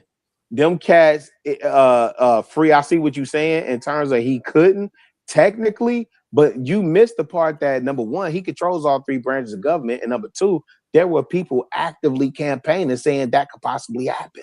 That is not how government works, bro. No one. Y'all keep saying that. Y'all keep saying that, and then you keep coming up with these half-ass political realities. Absolutely not. No. All three branches. Oh wait. So wait. So the Supreme Court is what? It's the Supreme Court. No, right, the Supreme Court. Okay, no. Okay, so now we say the Supreme Court is neutral. We not finna sit up here and act like it's not Republican or Democrat. We finna sit up here and act like it didn't actively block Merrick Garland from getting on. So at least two of the people. Wait. Just asking a basic question, fam. So Hood, I'm asking a basic question. Or conservative. Hood. What is the Supreme Court? Is it left leaning or right leaning? Is it left leaning or you lying? Now you lying. Okay, Congress is what? Congress is pretty much right. It's like a slight Republican majority right now. I think majority, and the executive branch is what? The executive branch is Trump's, definitely. So he has the White House and he has Congress, but you can't say. But he did. Wait. Oh my gosh, that's not even how it works, bro. Because unless the Supreme Court, nigga, you can't say that. You're putting way too much dip on your chip right now. Absolutely not. Absolutely not. So you're about to tell me who's the head of the Supreme Court? Is he left leaning or right leaning? Allegedly, he's left leaning, but he's not a no. Oh, you tweaking. The only real reliable conservative vote, I think, is Clarence Thomas. It's ironic. It's the black guy. That's crazy. Who's Gorsuch? Who's Gorsuch? Is Gorsuch? Who is Gorsuch? Is he left leaning or right leaning? Gorsuch, I think, is right wing. Okay, Gorsuch. You got Gorsuch. You got Thomas. You got Ketanji. So she's left. I know. Ketanji. That I know she's left. I forget her name, but there's a white woman Trump put up on the court. Really, she's a Sotomayor is still up there. Sotomayor is still up there. She's still there. She's a liberal. So that's a liberal, right? Okay, we can get her out of there. Because only 7 of them, right? It's 7 of them. Yeah. And you're about to tell me that the Supreme Court of the United States is not right leaning? No, that's not what you said. You said Trump controls them. What party? You say Trump controls them. Okay, like so what party? He gives phone calls and gives he's giving orders. That's not how that works. Fair enough. So let me correct it. What party controls all 3 branches of government? I don't think the Republicans control anything. That's the point. Oh, that's when it comes to the Supreme Court, they don't control. So they fighting anything, for nothing. You're right. You got it. That's the concept. No one has control. Just because they're conservative judges doesn't mean they're going to vote conservative. Right. That's why they blocked Merrick Garland for getting on. Right. It's exactly why they exacerbated that whole process of Merrick Garland getting on, because nobody controls nothing. You mean Congress blocked Merrick Garland? Because that's who puts you on the Supreme Court, Congress. Trump nominates, Congress approves, and he just walked off. What happened to him? This is what happens when niggas get proven wrong. They disappear into the ether.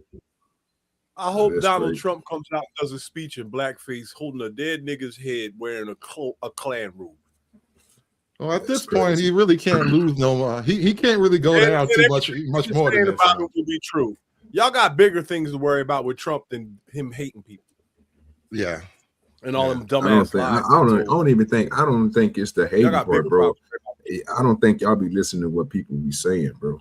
Like literally, y'all heard that Trump, and then y'all niggas just went all the way left. I'm just be honest with you, because I believe Chicago really was asking you guys a simple question. It's very simple. All 3 branches are controlled by left or right. Yes. All right, now make a point. Yeah. All right, that's the point he was making, sir. But y'all keep on small billing for Trump Diddy. No, we got it. I held him to his word, bro. That's how fights work. I hold you to your word. Y'all were literally small billing for this nigga, bro. He not. It's a lie, nigga. That's some shit you. It's not, bro. You just did it. What are you talking about? You just made that. You just did it, bro. Sir, you just small bill for the nigga. Man, if you want to know what I'm doing, I can tell you what you did when you came in here, bro. I don't have to ask you. I can go by what your answer was. What are you talking about? Yo, I'll tell you what I mean and what I'm doing. Fuck what you think. You don't tell. You ain't in my head. You don't tell me what I'm doing. I don't need to be in your head. Reese. What are you saying and what are you doing? Why would you even have to ask them that, bro? That's what I'm saying. You placating to this bullshit. I'm okay with it. What are you saying and what are you doing? I'm good. I'm good. I don't want to answer that. No, OG, the reason why I'll placate to it and whatever else is because when you listen to what people are saying, yeah, go along with it. I had people talk to me about having white people on my panel. I had people talk to me about having gay people on my panel. I've had people talk to me about Nidus, you had a whole gay conversation because I want to see where a motherfucker coming from. If that's what we doing, then yeah, let's talk about all of the weird shit. Let's get it out. What the fuck are you here for? But Nidus, I get what you're saying, bro. But you see how easy it was for you to answer that question, bro. When I said it, when I repeated what this nigga Chicago really said, without using without saying Trump's name. As soon as you say Trump Diddy, it goes left. When Chicago said, once he said that, bro, it went left. But look at this. But OG, understand this. When we was talking about Diddy, strange niggas came up here and said, y'all need to watch y'all mouth. Y'all talking about God right now. Nidus. I'm not talking about Diddy. I said Trump Diddy. The nigga that's touching on people. I was getting But listen what I'm saying, OG. People feel the same way about Trump that they feel about Diddy. They feel the same way about Trump the way they feel about 50. They feel the same way about Trump that they feel about Mayweather. Motherfuckers is fans of these people. Trump was feeling on some people, and that's part of why we. Oh man, this took a Joker while, said. but he earned my respect. No, this is why we in the situation that we in. I'm feeling on people, dog. When did that happen? Yesterday? No, we're not talking about nobody feeling on people. We talking about motherfuckers being fans of motherfuckers. It's Trump fans that you can't say shit about Trump. Nice. That's exactly what was said. And that's my whole point to OG Dirty. I'm going to hold you to the words you say. Don't get up here and try to freestyle for another nigga when he said the wrong shit. That's his problem, OG. Oh, what did I say that was wrong? You said Trump controls the Supreme Court. OG tries to correct I us. said, who controls the three branches of government? If you want to say that the conservatives control three branches, maybe. But even on the Supreme No. Court, I said who controls. I said who. No. There is a case in front of the court, and everybody's expecting all the judges or most of the judges that Trump picked. That's crazy word. Against him. That's crazy word. Judges to vote against him. So Hood, let me ask you this. Hood, let me ask you this. Did I specifically say Trump controls all three branches of government? Literally, that's why I told you. Or did I ask you who controls? Wait, Hood. Did I ask you who controls, or did I say Trump controls? You made a definitive claim saying that he controls all three, and I corrected you by saying no, sir. I have the Senate, and he definitely have the White House, but that's not. No, sir. That's when we started to build off of. But okay, that's fair. Back, bro. I'm not gonna keep doing this. Run the tape back. You niggas getting on my nerves. Run. I mean, listen. I know what I'm talking about. I know what party controls all three branches of government. All right, the Republicans control it. What's up now? That's part of the point. Okay, they run the show. Now what? Yeah, no. Actually, it should be now what to the Republicans that are gangbanging and saying all the L's and whining and crying and all this other stuff, and that don't see anything wrong with. And it's not Hood, because Hood did concede this is not what old boy ran off of, right? But all the people that sit up here whining and complaining about, oh my gosh. I don't understand. I got a question for you, right? You play chess, right? I'm gonna be honest with you, Rilla. I don't think he done anything. What happened? I'm asking. I know y'all don't. This is crazy. Yo, we so cooked. And these are people that are 40. You gotta crank the mic up to nigga mode, Reese. Yo, the game is over. Yeah, he do. You right. Game is over. There you go. There you go. Wait, I gotta drop and go to the. Tell me what's going on. Israel's. Y'all take care. Take family up nice. All right, salute. Peace, ADS. I want to ask ADS. Don't ask him no question, because he said he don't see nothing wrong with what's going on right now. He don't see the gas prices. He don't see the food prices. He don't see nothing that's going on right now. And it's supposed to be America first. This man that made all types of promises talking about how he gonna bring this down, that down, this, that, and the third, whoop-de-woo. And then we get caught in a conflict based on, from a gang terminology. Family went and moved on a whole nother section that ain't have nothing to do with him based on what them folks said. The little homies over there said, hey man, we finna jump down on them. We finna move on them, whether y'all with it or not. Okay, we riding with y'all. That's crazy work. And then y'all ain't even considering how we look in an international space. Yeah. But y'all think this is the terrible part, right? For some reason, most of us on this stage think that America is infallible. And that's insane. You see everybody else clicking up. Most of you, if you was in the streets, and you saw people clicking up around you, man, you would adjust your posture. But we're America. We're bigger than everybody put together. Oh, like, okay. You keep acting like you're not the biggest dog in the history of the world. Okay. We're the only country that has military bases around the world. We're strategically placed. Okay. I wasn't done. We're strategically placed to air this motherfucker out in one. Okay. In one day. I've been to like 7 of these shits. Thailand, Philippines, Germany, Australia, Hawaii. We're everywhere like dog shit and fire hydrants, dog. Hey, yo, Reese. Yeah. Hey, your Western allies, right? How many of them are riding with you on this? I like the way you say Western. Yeah. I'm from the crib though. Just know I don't say pattern. Just know I don't say pattern. You just did. But shout out to Eater Man. Hey, hey Reese, how many of the Western allies are riding with your campaign? Don't give a fuck. Mm. And what is my campaign, by the way? Your campaign right now is opening the Straits of Hormuz. Well, is it blocking it or is it opening it? No, you said me. Or is it finding those mines that what does that mean? What does that mean? My campaign. Man, now I can't do that. I can't do that with you, Reese. Because now you feigning ignorant. I want to know what campaign I'm down with because I don't know. If you know, tell me. You said my campaign. What am I down? Okay. What is that? So the campaign that the Republicans, are you aligned with the Republican campaign? No. Oh, you're not. So you're not aligned with the White House campaign. So you didn't just make an argument for him being over there and blocking and everything that we've been doing for the last 2 weeks?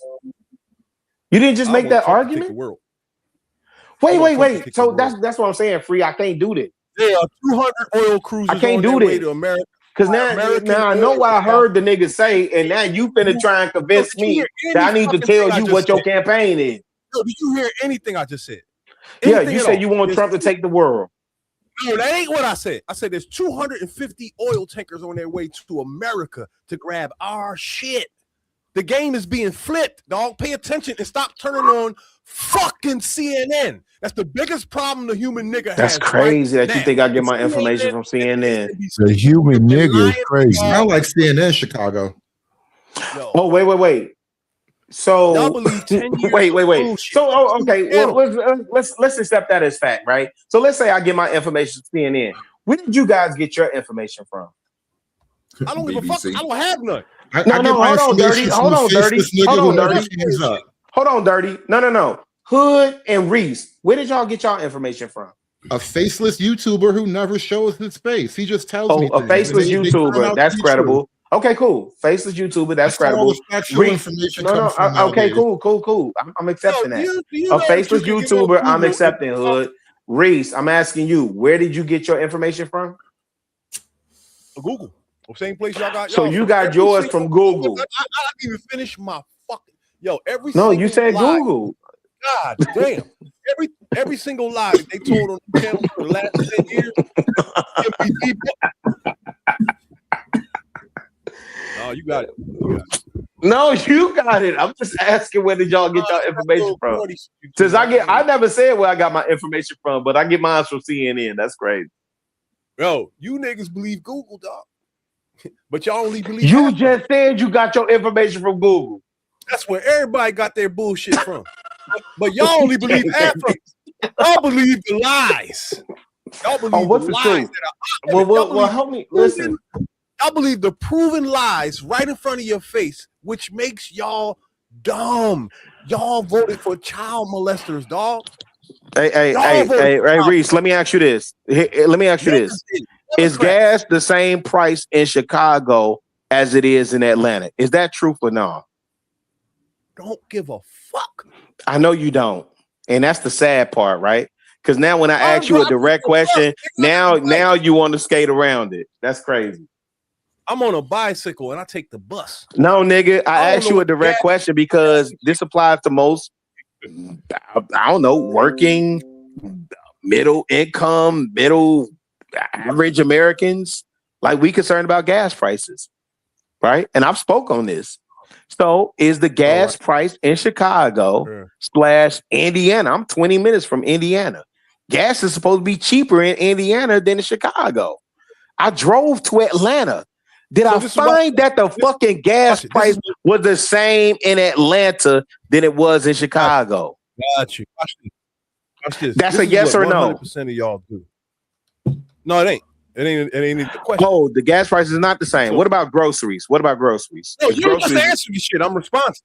You just answered this is the shit that no. We not concerned about the goofy shit y'all be pontificating on. Where y'all get this from these pseudo because y'all be going on these pseudo intellectual, political, geopolitical shits, and y'all don't know nothing about. Y'all be talking just to talk.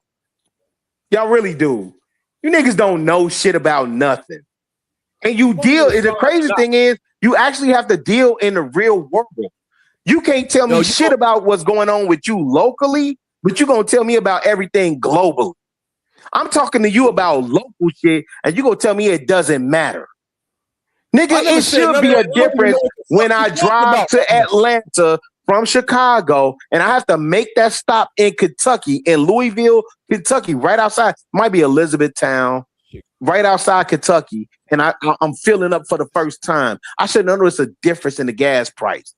When I get to Atlanta, especially the suburbs, I should know a difference in the gas price, right? But under this presidency, in 2026, when I made my trip from Chicago to Atlanta, it was the exact same price the whole motherfucking trip. And you gonna tell me I shouldn't be concerned with that? I shouldn't be concerned with the fucking grocery prices that were the same in Atlanta as in Chicago? You don't find problems with that? How many questions you gonna ask me? 1 million, nigga. I don't never A get million. to answer one. What's going on, Kasim? How does conversation work? Hey, you know what? Wait 1 second. Go ahead. I'm on mute. I'm on mute for a good minute. I got that off. I'm just saying this.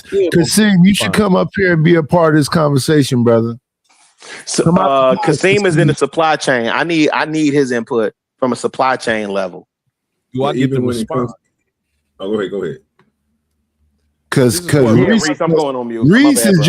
Reese is just swinging the bat and he don't give a fuck who get hit. This is what 100% of niggas missed that I didn't. When Trump said he was gonna get the gas down under $2, he also said what? It's $7 where I'm at. He said what? It's $7 where I'm at. No, what did he say, Reese? What did he say? He said it was gonna go up for a little while first, and y'all heard that too. I didn't. Oh, this is crazy. Didn't, man. Y'all. Hey, when did Trump take office? Shout out to a random independent. This shit is crazy. Yo, that's becoming AR, pull up. Hey, AR, please pull up. I'm losing brain cells dealing with this shit, fam. Yeah, this nigga said it's gonna go up for a bit. You don't control that, bro. Let's just go ahead and keep it real, bro. I had a whole argument with somebody over this, and the information was gave to me, so I give it to y'all. Right, the gas is controlled by the world markets, not controlled by us. So it don't matter how many tankers they got. It don't matter how many tankers they got coming over here to come and get gas. It don't matter how many tankers we got sending out to go give people gas or whatever else you want to say. We don't control it, sir. Hey, OG, do you think if we start firing off missiles at Iran, you think that'll have something to do with gas prices? Yeah. Right. Yeah, it is the Middle East. Right. So I don't give a fuck with none of these. This is what I'm saying. And see, when I do it locally, it's like, oh, it's an anomaly. Then when we extrapolate it for geopolitical or globally, then it's y'all get to gang bang. Not you, OG. I'm not saying you, but niggas get to gang bang it. And it's crazy that y'all would dick ride for a person in office and not even call the bullshit out for what it is. That shit is crazy to me. And I wouldn't give a fuck if it was Kamala. Is it dick riding up? Yeah, it is. It's 1000%. I think. Let me say what I think it is. Yeah, go ahead. I've been quiet for the most part. I think that now that we there. We got to do. Listen, what he trying to do is ceasefire, right? Try to do what? After he launched the missile? Yeah, that's what I'm saying. After he did that, he did try to do a ceasefire, right? Yeah, no. Wait. Let me say it again. Yeah. He tried to do a ceasefire. Wait. He fired. Yes, you're right. To do a ceasefire, right? Yes. So that's the nigga we got. No, I agree. And so why we can't call that thing a thing? Why are we trying to make like it? Why are we trying to make it like that's Chicago? Okay? I literally just called it a thing. The nigga fired, then wanted a ceasefire. Yeah, but why are we trying to make it like that's okay? I'm not saying it's okay. No, you're not. What I'm saying is we're here. What I'm saying. One second, Reese, calm the fuck down, nigga. What I'm saying is we're here now. Whether you agree or disagree, the nigga fired and then try to have a ceasefire and they're like, you hit me. So wait, Nidus. So wait, I just want to make sure I understood. The nigga stole off on Iran. Yeah. and look, and he drew us all into the scrap. Yes. And we all supposed to be cool with squabbling up? No, listen. Wait, let me repeat myself again, because maybe y'all not hearing me. Yeah, I maybe not hear. The dude took off on somebody. Yeah. Ooh, maybe I shouldn't have did that. That is the motherfucking movie Dazed and Confused. It was a nerd out there in that damn field that a tough guy was fucking with. And that nerd just said, I'm tired of being scared. Bow. Then he got his ass whooped. Dazed and Confused. I gotta watch that. Yeah. Look. Yeah. Trump took off. Yeah. He stole off on them. Then he thought about maybe it's not the right thing to do, but now we're here. Why are we talking about all the other shit? Oh, I see what you're saying now. That's different. Okay. Well, Nidus, I like that. Can I add to what you're saying? Did he just hit him or did he warn him? So the motherfucker shoot a damn. You know what happened? Nah, he stole off on him first. I understand about the part that he stole off on somebody and all that stuff, right? That's a good analogy, right? But when it comes to this ceasefire, bro, and this little pending, you know what I'm saying, a non-crossfire, just we gonna chill real quick for a minute. That's a political thing. Something that was brought to my attention. I'm sounding like you guys the other day, right? Until they came out and told me, oh, well, bro, it's a process they got to go through. They give them dudes 45 days, where it's a 90-day thing. He did this in less than 45, so he get another 45 days before they got to go in and they come together and they make a decision. All this stuff is upon on him. Again, this is a political play, bro. This is what was told to me after I sound like you guys trying to sit there and say, you know what, he did that. Now we heard where we is now. They like, no, we're not here where we is now for a reason. I'm like, what do you mean? They were like, we here for that reason, because he understands that if he cease fire right now, he got a process to go through. They're going to give him extra days before they say something to him or before we have to do anything else. And then he can start that shit right back up. Bro, I didn't believe them niggas. But you know how spoon them is over there. They brought the information to me. So again, if we can't call that shit out, that's a problem. Wait, I'm confused now. So are we saying Chicago, you shouldn't be. Okay. And I wish you would take it back to the simple analogy we had earlier. It's stealing off on somebody. He stole off. That's what I'm trying to have a ceasefire, and they said, "Nah, nigga, we got to fight now." So, OG, is that the same understanding that you have? He stole off on them first. Yeah, sir. I never denied that the nigga didn't steal. Okay, so he stole off on them first. So what does anything else matter other than them trying to listen? If you're in Florida or Texas, y'all understand stand your ground law. I agree with you, Chicago. I was already. I gave y'all the. And I'm not trying to push back against you when you talking about what the man did. I can call out what the man did, but I can also call out too that the way that the economy is set up and the way that they get their funding and everything and what they doing with this gas and everything, this all ties into it, right? So they got to go through a process to go through. The distraction. You see what I'm saying? OG, wait, OG. How much did they ask? How much did Trump just ask for? Chicago, why didn't you? Okay, go ahead, Nidus. Go ahead. Just accept it, brother. The motherfucker took off on somebody and then said, "Oh, then my he big bad." GD then fuck it. He and big GD. They said, "No, nigga, we got to fight now." Okay, then he big GD. I don't know if he's big GD or little GD, but what I'm saying, he big GD. If he saying, what I'm saying is, we hear what he's saying. Yeah, and listen, you, me, we all caught in the middle. So we comfortable with that? No. You don't. I don't understand when folks get up here and get to defending like we infallible. Like empires don't fall. That's not what. Like we don't see bricks forming around us. We don't see Hey, Nidus, listen, I literally just watched. So what should you do about it? What should you do about? I think you should be listen, I think you should. No. You brought it up. What should we do about them trying to destabilize the dollar? Yep, I think you should be hyper focused local. I absolutely 1000% think you should be hyper focused local and leverage in the Middle East Russia and China is all coming together to destabilize the dollar. You think we should do something locally? Absolutely. You know why? Because most of what y'all gonna tell me is you can't listen. Hey, Nightish. Most of us don't know our congressperson, right? Most of us don't know our senators. So tell me all that shit is not gonna matter, especially when it comes to black people. So then we screwed. Go back to the old things, which is bartering. We have to be able to be direct. We talked about this. Yeah. We need to be a community, and since everybody keep thinking about the larger picture, nigga, you 3/5 of a human being to them mentally today. And you need to look at yourself who is being them? segregated, even though we're amongst them. So if you're not gonna do that, it don't matter about nothing else.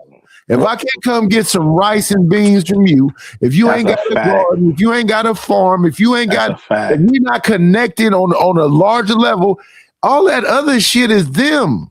They don't give a fuck. When the zombies form, it's more white folks than it is black folks. They'll be scratching and on the top of your roof before you know it. Wait, Hood still up here? Yes. Oh, Reese coughing. I just want to make sure you hear what you say. I don't disagree with you. I'm not gonna move off my mission though, being hyper focused local. Because I know for what most of these cats is talking about. Hey, unwoke yourself. Get off it. Leave it alone. My whole I thing literally was up here talking earlier to a big buff goofball, the nigga that's an actual living being. He's physically strong and mentally weak as a bitch. And that motherfucker is not gonna do nothing to try to work together. He gonna do everything to destroy every motherfucking thing in his past. And that's what I was arguing with his goofy ass about. Nigga, send me that $10 if you want me to advertise some shit. Chicago, I want to ask you a question real quick. And this is just, I know you can give me a good answer for this. Hood and Reese and Nightish, y'all can answer on trip. Those missiles, bullets, everything that we used during that strike, how are we going to replace all that? Shit. We're not going to replace it. We're going to buy it. That we can. It's getting replaced as we speak right now. That's a part of what I was definitely talking about. They already got shipments coming over here of more bullets, bro. That they already bought. We don't make nothing. We don't make nothing. We outsource everything. So all the missiles that you seen blow up and do all that damage that they did, all these bullets that they use, which they didn't really use none because there's barely people on the ground, but all that stuff is an account for. Guess what they said they're gonna get that back? How they gonna get that back? They're not gonna make it here. Wait, OG, they just gonna spend American dollars to go and get it. But every our dollars. So let's stay right there, OG. Okay. We have fiat currency. So we can keep printing up paper and giving it to motherfuckers. And that currency is backed by the military because we don't have a gold standard. Cool. That's a fact. So all that shit is pretty much promissory notes. If you saying that, how they gonna take away the American dollar? Back to your it doesn't exist. All they gotta do is call it dead. Let me tell you this about the American dollar. Let me respond to OG Do Dirty. The American dollar is like a star. It doesn't really exist. We see it, but that thing that we see is dead. It doesn't exist. And that's exactly what the American dollar is. They just print that shit. There's more to it than that. But I get what you're saying. No. Let's talk about it then. How do you think it's more to it than that? Because that's why in this point in time that China is taking over the gold market, right? Because they understand that everything that we do is tied in through our government, which is through those processes, which is your silver, your gold, and all that stuff, the stuff you have tangible, right? And then other things that we have, which is going to your farming and all that stuff. That's why here in America, we don't do like everybody else and produce multiple stuff. They make these seeds, they have these people go through a process of getting them. And then they can't afford everything that they need. So they got to take loans out. All this is through the government plans. Like you understand, I farm for a living, bro. I understand this type of stuff. That's why when we talk about it over there, we breaks it down to detail, right? So when all this money is coming in and going out, we don't have no way in America to be like, you know what? Well, our money is backed by this. Well, America's money used to be backed. But we saying now it's just something that's just printed up. So when No, that's everybody not. else is taking up, Wait, OG, before you continue. I said our American dollar is backed by our military. Period. Yeah, which is true. guns are worth more than gold, bro. That's 1000% correct. I did not say that they just The banks with the tanks. I did say that they just printed up, but it's backed by our military. think about what you just What got are through other saying. countries' Okay, currency wait backed by, by the a way? minute. Wait a minute, bro. You just said that our money is backed up by the military. Yeah. Cool, right? Guns cost more than gold, right? Yeah. Yeah. I get. Let me ask you a question. It goes back to No, the he first said question. guns I are asked. worth more than gold. Guns are worth more. Goals are worth more than gold. Cool. It's worth more than that. Where do we make these guns at? Do we go and get them from somewhere else, or do we produce them here? We're going to get them from somewhere else now. Yeah, and even with that, it still Be wouldn't honest matter. with you, OG Do Dirty. That's what's wrong with America. We don't produce anything anymore. Bro, that don't make no sense, bro. And it all happened right there. What about NAFTA, right? NAFTA was what? That was Bill Clinton, right? Yeah, So North our money- America Free so Trade our- Agreement. So Yeah. our money is backed by a military that is not stable enough to produce anything inside themselves, anything, and sell to outsources. Well, not the military is not able wait to a minute. produce. No, Chicago. 1 second. Okay, Let my me bad. ask you a question. Yes, OG Do Dirty. Yes. Okay, cool. So that makes sense to y'all to think that we're worried about the backing of our dollar when our dollar's not even backed by us. Our dollars about what you backed by a military that has to depend on other people. Yeah. Because we don't produce anything. So we can print all we can. Am I answering the question wrong? No, so I'm just saying, I'm just making sure we got it all together. So long as we print the money to buy from another country, it makes us stable. That's stabilizing ourselves. Because long as we get the weapons, I think we're distable. I think we're distable. Correct. That's the problem. I think we're listen. Now I think we're on the same page because I'm not thinking that. What I'm So what I'm saying about America is dependent on other people. So that's why when I look at my situation, so I'm fucked up financially, right? So I got to figure out a way to work because white people typically live off other people's money. They really don't. They're not really all this money. Yeah, OPM. And they know how to write the taxes. And Trump don't really need no money. They live off something they call debt weapons. Think about that. Debt weapons. Wait a minute. We got a new guest in the building, y'all. Give me 1.27 seconds so we can bring this person up. Come on in. Playing, it's always a treat when players leave.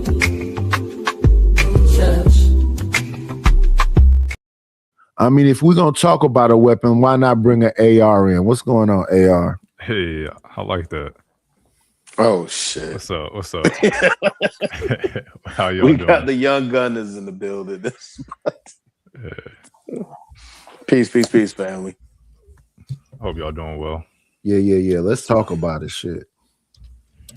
Yeah, I'm just here listening for a little bit. I see y'all. Seems like a couple of spuds are on the panel. Nah. We in the barbershop, man. We just sitting up here talking slick, swallowing spit, man. A couple of old heads up here, going. They believe in Trump, did he? Ain't nothing wrong with it. Listen. I will never understand how we as a people flag, and I'm not saying you, OG. I will never understand how we as a people flag one side or the other, right? As opposed to this But is we the. do. I know, and that's the tribal in us, right? As opposed to this is the side that's advantageous to me, right? But we willing to go all in face of seeing old boy perform. So Chicago, you saying it's not two wings of the same bird? Oh no. You know I'm not saying that nice. I'm saying it's absolutely, but I'm also saying which one can I leverage to my benefit at this time?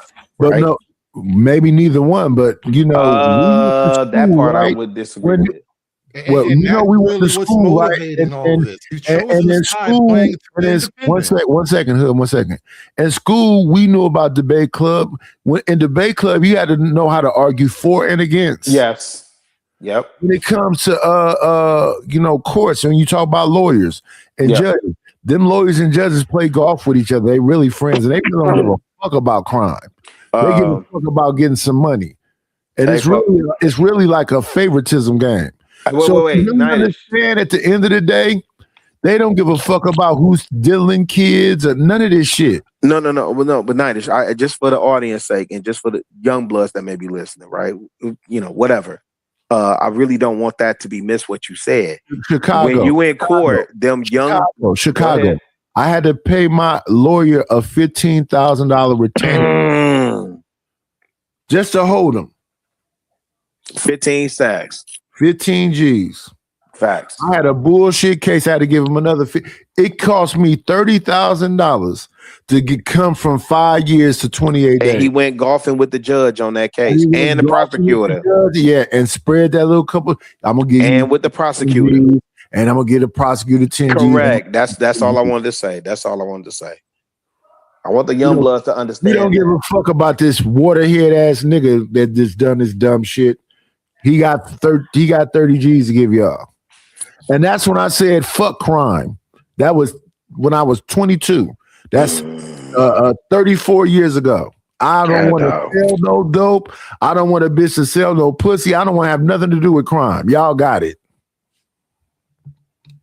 And now we here. And listen, as a civilian, as a taxpaying citizen, as a homeowner, they ain't got nothing for you. You better make sure you keep a motherfucking job. You better make sure you keep some motherfucking money. Because it ain't they say they got more homes than they got buyers now. That's a fact. AR might be able to speak to that a little bit more, but yeah, that's a fact right now. Hey, Nightish, guess what I did earlier? I took that man, woman, and child joint, and I trolled 20 niggas on one corner, yo. All these tough niggas that be on the corner where I take the bus at. I trolled them. I played that shit. I said, I'll give y'all $25 if one of y'all could guess who this is. They was coming at me with all types of dumbass names. Nigga, I told them that shit was AI at the end and nobody believed it. That's how hard that shit is, yo. Hey, I try my best, Reese. Yo, you killing it, Nightish. I keep telling man, you. woman, child, John. I had niggas geared up listening to that shit. Hard tatted up niggas. Hey, Reese, have you really listen, man, woman, and child, and little man, them two songs right there. Have motherfuckers really listen to what them songs are saying? Man, woman, child is a fucking classic, dog. If you played us Little Man, right? Yeah, I played Little Man earlier with the sister. Okay, over R. Kelly and all of them. Drop that shit in 95, 93. Hey, but Reese, why would that resonate so tough with the people? Cause the way it's put together in the background. God damn, that shit crazy. That shit crazy. And all it would take is $40 for me to put it on DistroKid so DistroKid can distribute it over everything. You should do a channel. Shout out to the griots, man. So yeah, they're my two songs, Little Man and Man, Woman, and Child. You know, I told my downstairs neighbor, I let her hear that shit. I said, the game is over. Don't put your grandkids in the trombone class, the flute, drums. No. Still put them in tweaking. Don't do that. You tweaking. Don't do that. Don't do that. Hey, Reese, still do that, and they can play the shit. No, it's over. It's over for instruments. It's over for beat makers. No, Reese, you tweaking. Y'all tweaking. No. That means you don't understand frequencies. That means what you dickheads is going to do with y'allself. I know. Yeah. What y'all's going to do. I know. You got all the answers. You're not wrong about it. Playing, it's always a treat when players leave.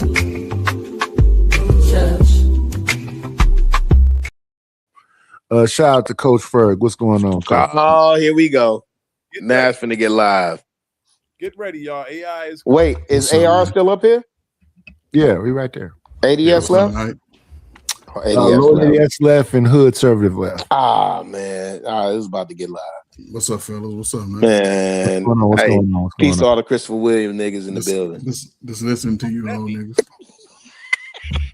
Hey, Ferg, we at the barbershop, Shout out to the light skins. Shout out to the light skins. Shout out to the light skinned gods. I appreciate it. Try light it. skinned gods, we here. Fuck air y'all the fuck out. I ain't playing with these niggas. What was y'all talking about, Night? They talking about Trump and Iran and Yeah. We talking about how this commander-in-chief is failing. That's what we talking about. Oh no, man. That's Oh God. Coach Ferg, what I've been saying to him is like, look, he took the first hit, then he went to ceasefire, and they saying, no, we got to keep on fighting, nigga. And now we here. That's crazy work. I got a question for Coach Ferg. I'll say this, right? Coach Ferg, if there are 250 of the biggest oil tankers on earth from all around the world on their way to America to buy our shit, is that a W or a L? Are they gonna buy our stuff? Or we? Yeah, they on their way. They left already. Okay. So it's a double-edged sword, right? It is because they've all. I was in the military, man. Back when all this shit was, I was there, man. I learned a lot inside the country of Saudi Arabia, man. I was able to explore the country and see America for what it was. I was 22 when I joined. I went to college. I did everything America said do. Everything. I tried it all, man. I never, and what I learned was that because when we went there, what America does, they go take all their technology and go over and rebuild those countries. Bring them I up. got two questions for you, Coach Ferg. But I don't think since this is such a young country, because we young, are we Rome? Wrong in what way? Not wrong, Rome. Rome. I mean, it's just what books did you read from the time you was able to read about that Greek Roman life? What movie have you seen? You've seen 50,000 movies. Okay, so let me respond to that. Rome. But now, let me say this: us, the big nose, big lip people, no. Wow. No. Yeah, I don't think black people is, but I'm saying America. This is what Rome did. First, they got freaky, a bunch of freaks. That's America. The other thing they did was let a bunch of immigrants in. That's America. So it's Rome again. Well, what are black Americans gonna do in this new Rome again? We ain't back. We are not even a part of the conversation. But that's our problem. To me. Right. So that's why I was saying Chicago, we got away from bartering. We got away from. But that's also why I said we need to go local. And when I said local, and you said against the global, right? I'm saying that's why my hyper focus is local, because I understand that exact same thing. You 13%. You're not even 13% of the population. Do you have those relationships, Chicago? What relationships? Say that again. In your city, are you Nino Brown or the political side?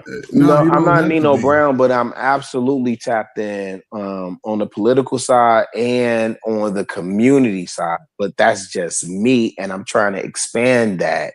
Right, and that's the thing. The clock is ticking. And Ferg, I'm only focused on Roseland. I'm only focused on Roseland. Chicago. We are in the event horizon. You serious? Because I'm retired. Agreed. You serious? No. But listen, I'm saying to Coach Ferg and Chicago. I want to ask y'all: do you understand that we are in the event horizon? What does that mean? Black holes. The most dangerous part of a black hole is the event horizon. But what does the black hole mean? That's where all the energy is. We have all the energy, but we don't have no direction and guidance in it. But that's still that's a piece of. I don't even know if we have that. That's a small piece of the issue. Yeah, that's a very. Is it? Yes. Is it? Well, I think we only have a small piece of energy. I don't think we have a. Go ahead, Ferg. My bad. Listen, man. YouTube has tripled our communication coast to coast in real time. But ain't no money there. But hold up. It is and it ain't. It is and it ain't. Right. Because- Right. But now, let me finish because I'm speaking. I don't speak from a feelings point of view. I don't Me speak either. Listen, I don't think speak feelings is for pussies. God dog, Nidish. But Nidish, I come from a military background, so I'm speaking military strategic way. I'm listening. No, he ain't. No, he ain't. But anyway, you know, we're in a very peculiar. It's a transitional space and place for America and the world beyond. Yeah. It's a transitional, and those who are with, and look, y'all niggas is old, so y'all better just be That's a working fact. until y'all get y'all Social Security. But them 22s and 24s and 19s, they got the opportunity of a lifetime. And they crashing the fuck out, and they're a bunch of drug addicts. No, they not. No. You gonna say that shit to me? Them niggas white, their eyeballs is yellow. They got jaundice. Them young bitches look horrible. Who you talking about? The boys or the girls? The men? Both of them. He said they got yellow eyes though, Ferg. But again, you know what that comes from? That comes from spirits are broken. What are we talking about?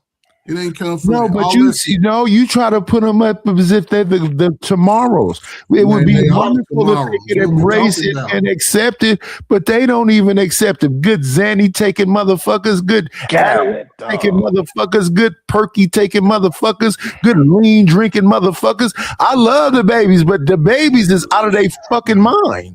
No. Run around and Nike Tech.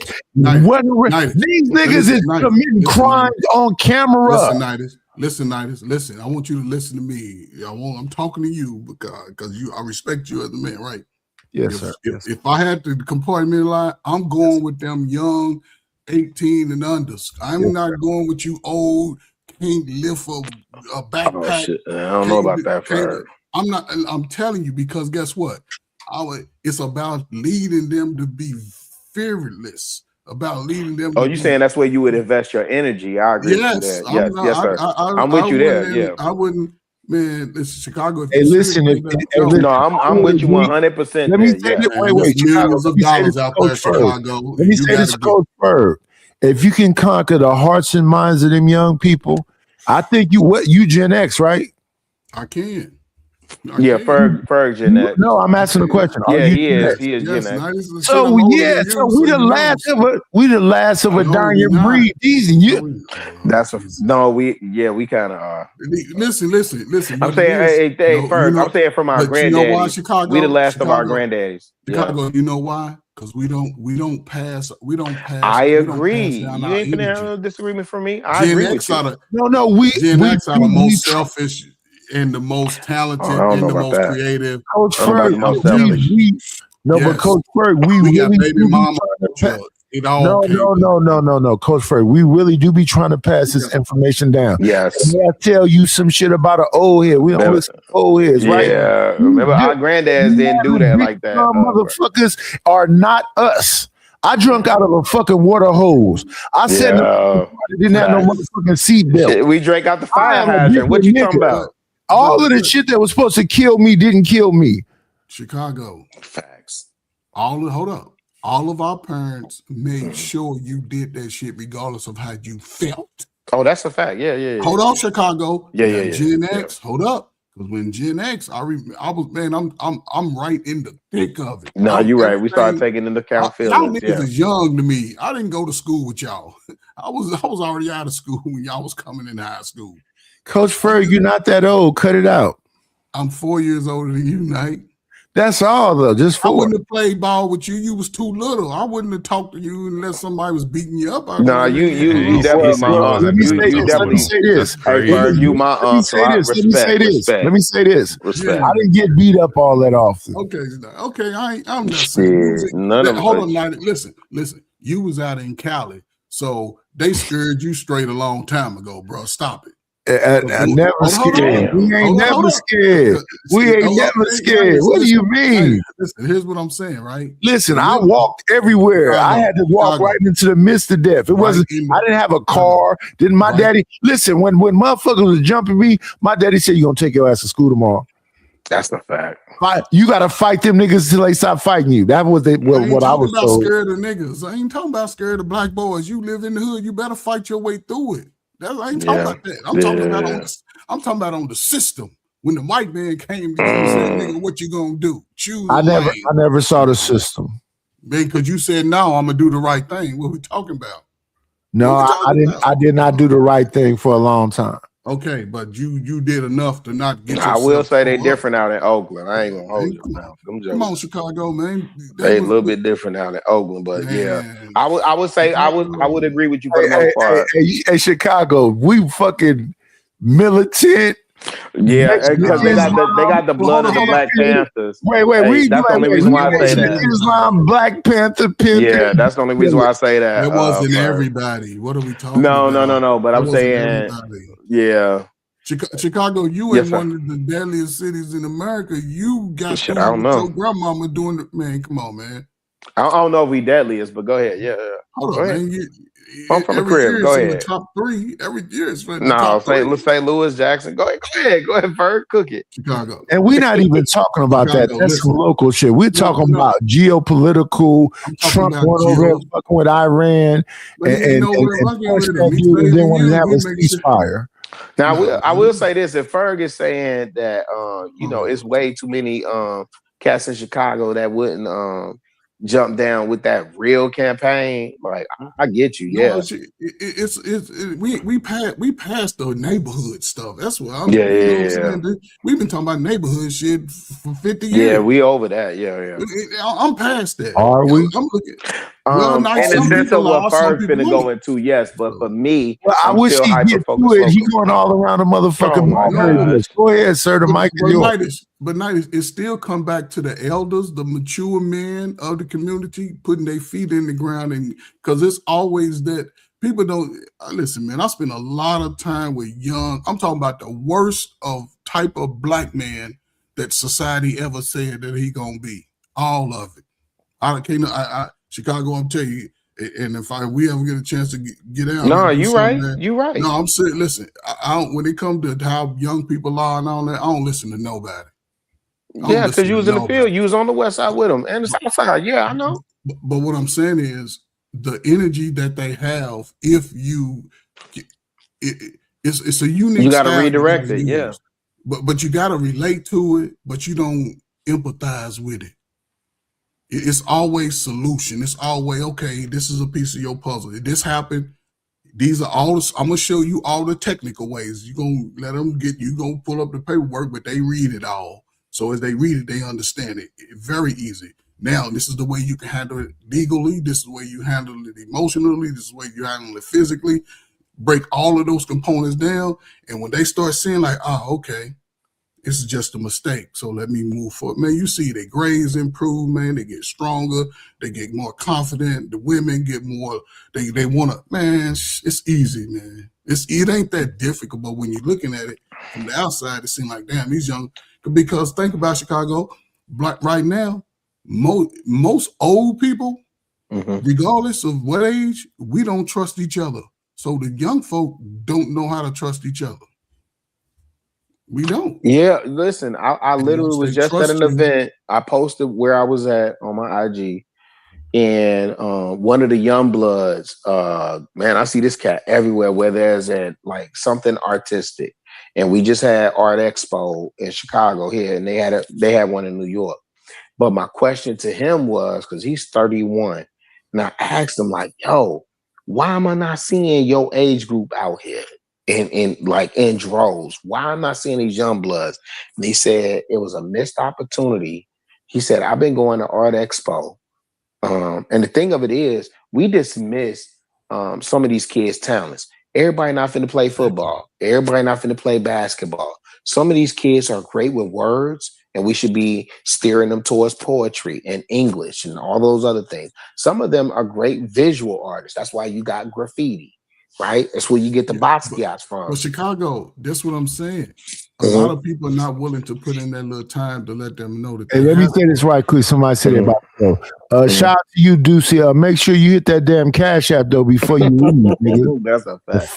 Send a fan, send a break bread or fake dead always. Shout out to child. Shout out to Genesis. Go ahead, y'all. Oh, that's Oh man, shout out to Genesis for sure.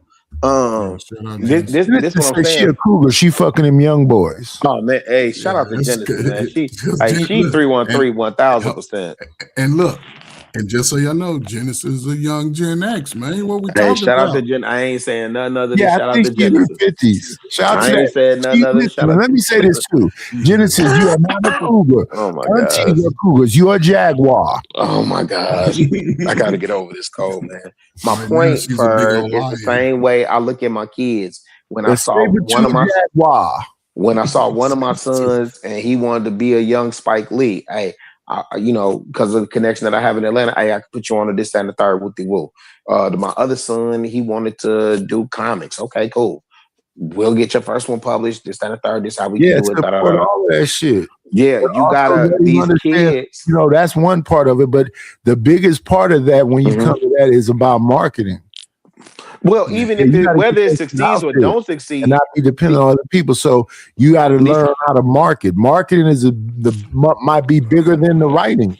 Writing number one, marketing number two. No. The marketing, once you have a finished product, 1000% you're correct. But my point is giving them an outlet to funnel all of that. That's what I'm saying. You might Chicago. You might have to market for them.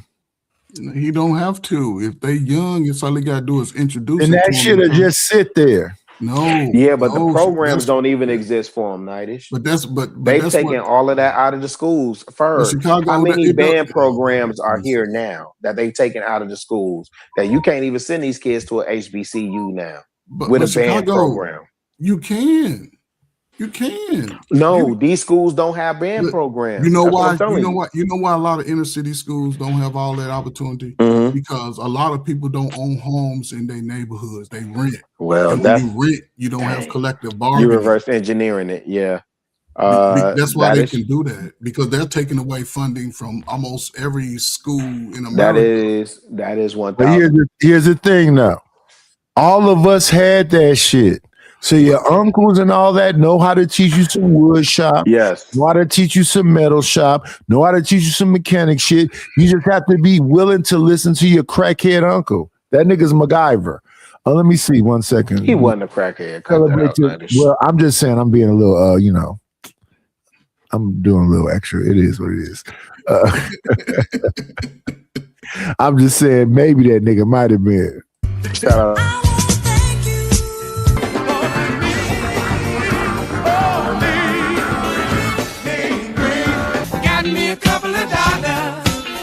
What I'm gonna do. Shout out to Thizz for leaving out the dough and dropping a little something on the floor. I appreciate you. I appreciate you. Go ahead, Coach. No, man. Listen, man. It's interesting, but Chicago, man, if you're serious, man, listen, man. It's millions of dollars out there. Yeah. But I'm retired, and I appreciate working with people of the disadvantaged community, because I work with a lot of women, a lot of young girls, man, teenagers from 6th grade all the way through college, man. And I was rewarded in Chicago, man, just based off, the people I work with, the opportunities, meeting the mayors and going to the communities, man. I could go from, on a regular week, I could go from Maywood to the Wild Hunters.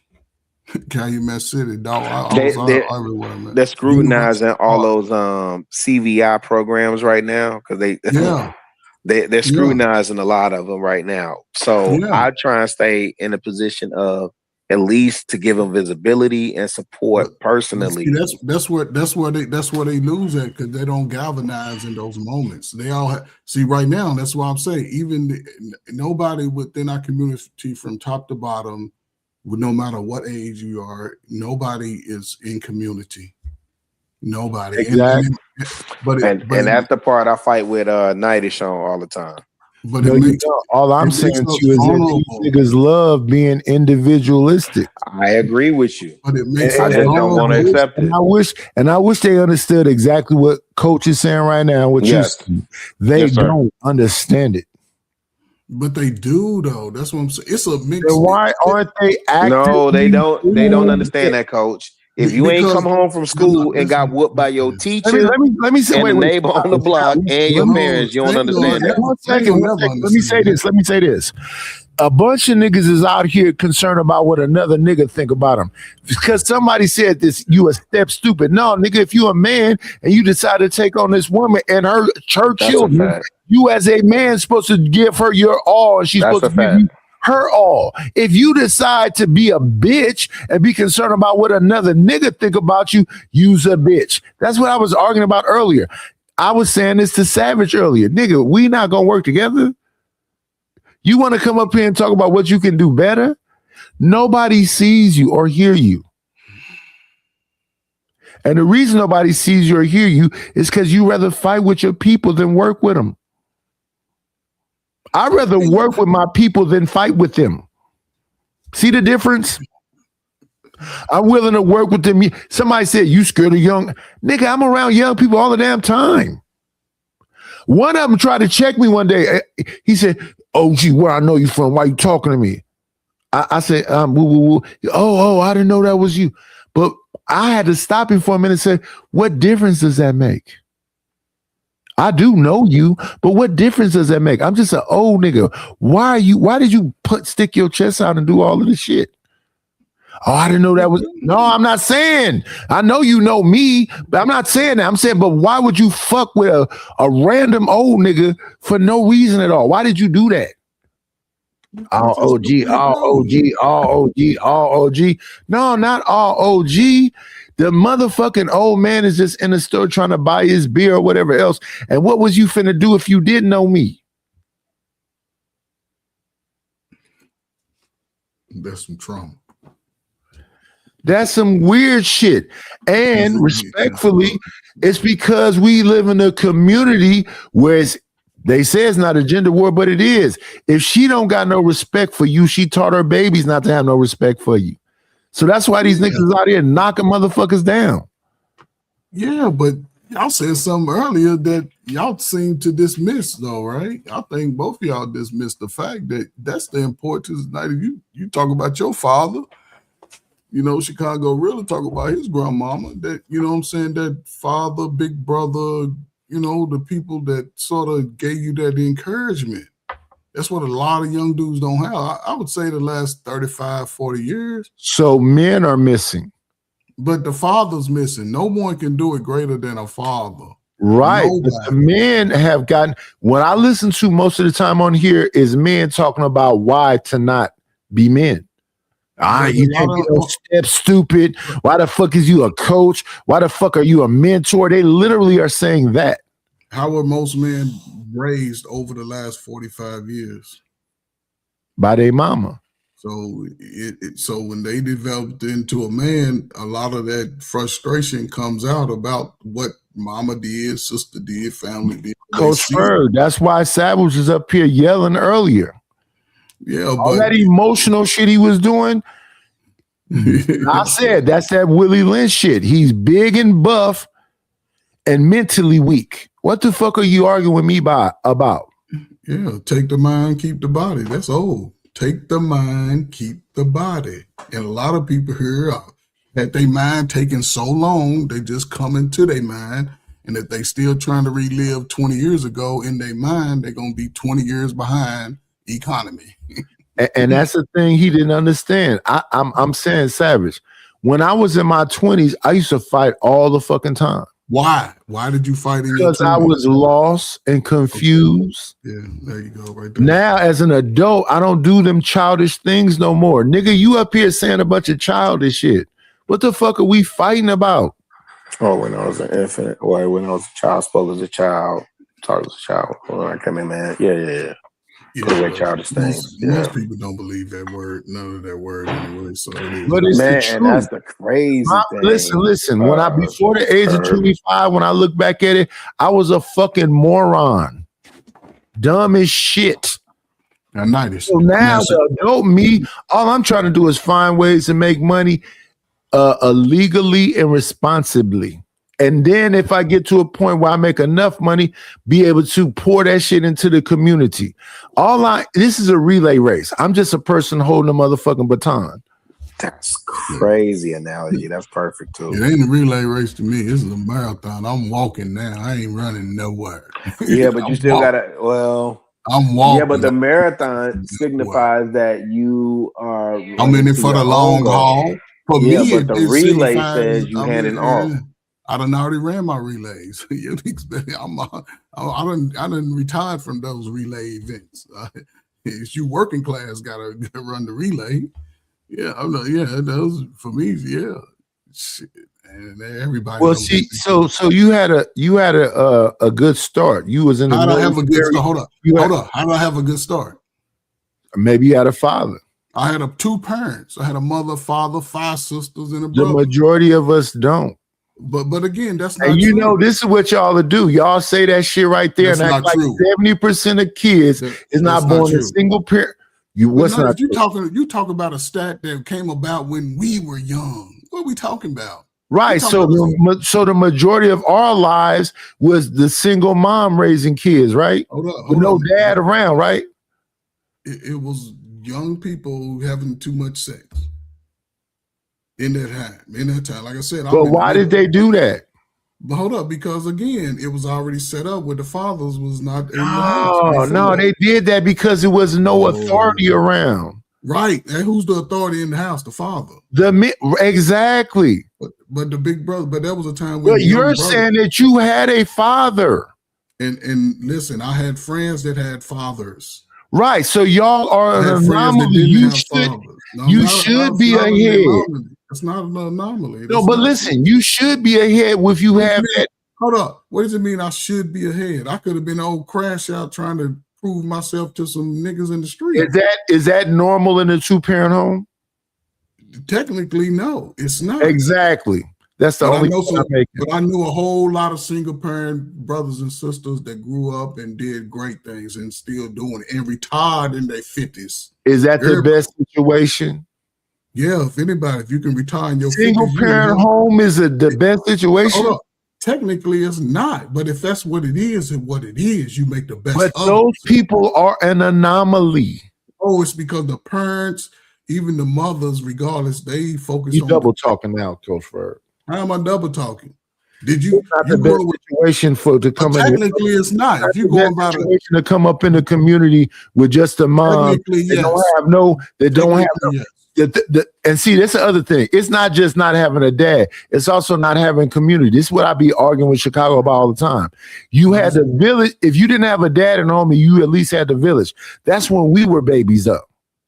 But again, technically, you're right. Technically, yes. The best results, the best outcome, regardless of race, you had to have 2 parents. That's been known. But there still was a time where mothers were always remembered. But listen, Coach Ferg. It's 2 parents or a father. But yes. The 2-parent is best. Father is almost like having 2 parents. It's when you let them alone and you don't have. That's recently. That's post. That was us when we were children. You gotta listen, but Nitis, I'm older than you, brother. I'm 4 years older than you. That makes a big difference. Wow. That makes a big difference, though. Wow. But no. Don't get me wrong, Coach Ferg. I'm not arguing with you like that. I understand you had a father. That's a major I'm just taking jump. you back further. I'm just starting 4 years before. I'm going back further. So yeah, 19. I'm going back to age 7. Age 7. You was age 3. So I'm going back. I was to age 3 in 87. 87, I was 17. I said age, not 19. I said age when I was age 7. Oh, when you were age 7, go ahead. Right. You see what I'm saying? I'm just going back. Age 7. I was born in 68. So I'm just trying to Black community still had that sense of family. So you only 2 years. So listen, so he only 2 years older than me. No. He said 68. I was born 70. Okay, 2 years. Okay. So in California, right? Yeah. There was in Chicago and Florida, there still was a great deal of brothers born under single mama who had some form of character, who were the protectors. And what I'm saying, the reason that is because the village was still here. Yes. Where I'm at, we had the Black Panthers, they had that breakfast program. Yes. We had all them people that were still in the church. My people came from Mississippi. My mom and them came from Arkansas. So we had all them I knew my great grandmothers. They owned properties. They had contracts with the government. It was a good time for Black people in the 80s that I saw. How many great grandfathers did you know? They all died early. Well, what's early though? They're in their 30s. Well, see, that's strange though. No, that's kind of regular. That's why it was always Big Mama house. The reason why it was Big Mama house is because great granddad died early. No, that's not regular, bro. Man, it was grandparents, man, all over the country, man. Grandma, I don't know, Ferg, because most people can't trace their family back. Yeah, Listen, most people can't even though trace their family back. Even though that big nigga play a bitch all the time, Tyler Perry. Man. The reason why he had Madea is because that was a real thing for us. So again, a singer, because the dad Big Mama, died, he worked himself to death. That was that was the story of my granddad. That was a small number though, man. Why we act like that was less than half of black people were married up until what time? Technically, we was married at the highest rate in America of all races up in the 70s and 80%. No, until they gave us welfare. I don't like that, Bird. What year? 65, 66. Yeah. Okay, so again, right? you saying once they gave us welfare, there had to be because remember, sisters always outnumbered the men. That's hold on. Yes, so sir, they had to give these women a place to live, right? A lot of women took it, right? Even though they had kids. Still around. Yeah, I disagree with that. I can tell you. No. Let me say this because people keep saying this bullshit. But I lived in the project. That no man in the house shit was for 1 year. They turned that shit over right quick. The Monahan report did that report and found out that shit was hurting people more than whatever else. So what did they do? They took it out of AFDC, which is a aid for dependent children. Yeah. They made it a housing thing. So it went out of AFDC and became a housing thing, right? Niggas was still around. How's all these fucking babies being born if ain't no niggas there? No. Not even that. No. I could tell you, Ferg, honestly, I lived in Cabrini Green, 3rd and 4th grade year of high school. My mama took us off South Side. My grandma originally took us out of the. I don't know how to say nothing short. I know because I'm trying to give y'all context because I hear the same argument about unless you don't change it up. Let's go. Keep going. No. Listen, I'm talking about the Taylors over there on 45th Estate. Yeah, my grandma moved us out. We was one of the last families to move. We were one of the last families to move into Roseland. Okay. My granddad was there in the Taylors. My grandma never had welfare, to your point, right? Now, because she was married, right? She was married, right? That's why she didn't get it. And so, but here's the flip side. I'm gonna give you two more. I'm gonna give you two more instances. When we lived in Cabrini Green, 911 North Hudson, and I remember that address for a number of reasons, and one of the other ones being Good Times. My building gets shown on the opening credits of Good Time. We had lucky we got them. Yep, Mary and Skip lived right above us, and Skip was in the house. Skip was in the house with his wife and his 3 kids. When you go to Coach Ferg, when you go over there on 630 Calumet, the building on 630 Calumet, my man Eric, his dad, and Eric was a BD. His dad was a CTA driver. And this the thing that effed me up because I was a teenager by then, Coach. When we walked in their house, like everything else, it was project. It was a high-rise building. Mm-hmm. When you walked in their house, it was a whole different world, fam. Right. It was clean. Entirely different world. But once you walk past that screen door, entirely crazy. Crazy. But go ahead, sir. I mean, I hear what you're saying, Chicago. Let's talk about it if we're gonna go into that. Wagwan 187. My grandmother had a foyer. She had Shout out to 187. She had a curio case. You know what a curio case is? Yeah. It's a glass cabinet with figurines. Yep.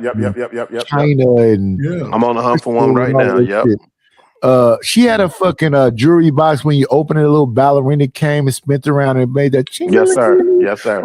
She had a bedroom suite, a living room suite, and all of this shit. Right? That's that fancy shit. She had that fucking French provincial with all the plastic over it.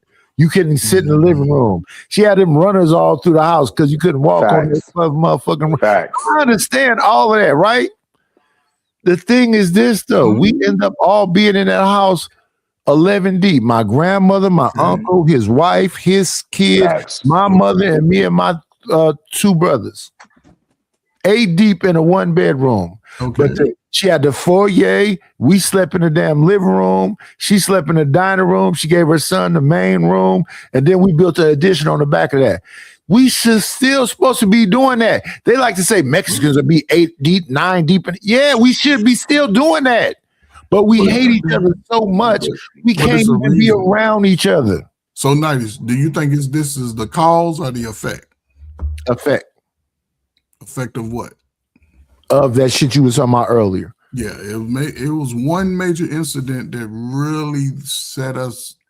Yes, it was a tsunami. Yes, it was a tsunami. Yes. And again, it affected a lot of young, bull, protective black men. And it's been doing that. It sort of.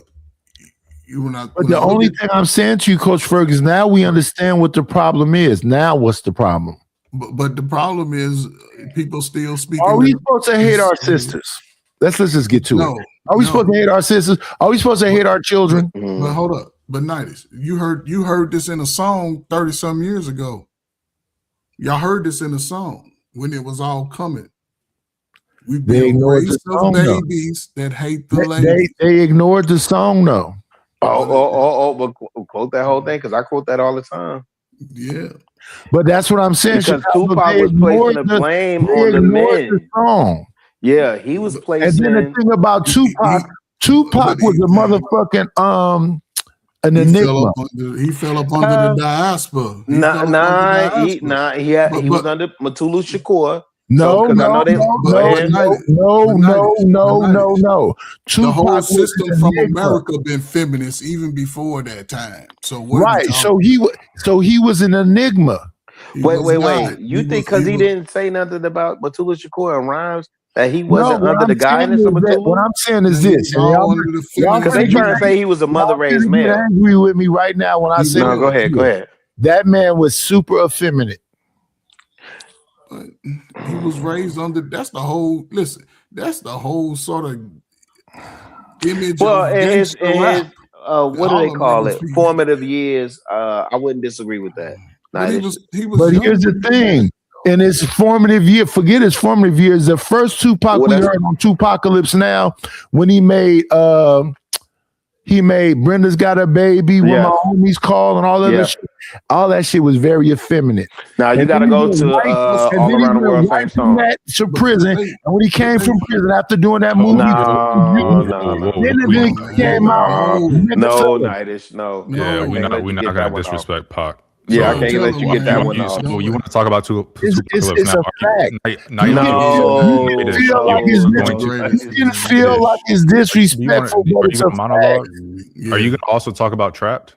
Because that was on the same album. Yeah, you got me trapped when he was wearing the used clothes. Yeah. Okay. Well, that was on Tupacalypse, right? Song?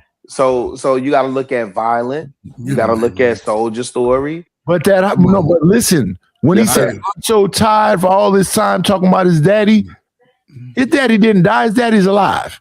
Man, no, he's nice, man. I don't even think he's talking about his biological. He's talking about Mutulu. That was the whole premise of the fake gangster rap. Mutulu he wasn't dead either. He just in prison. Mindset, right?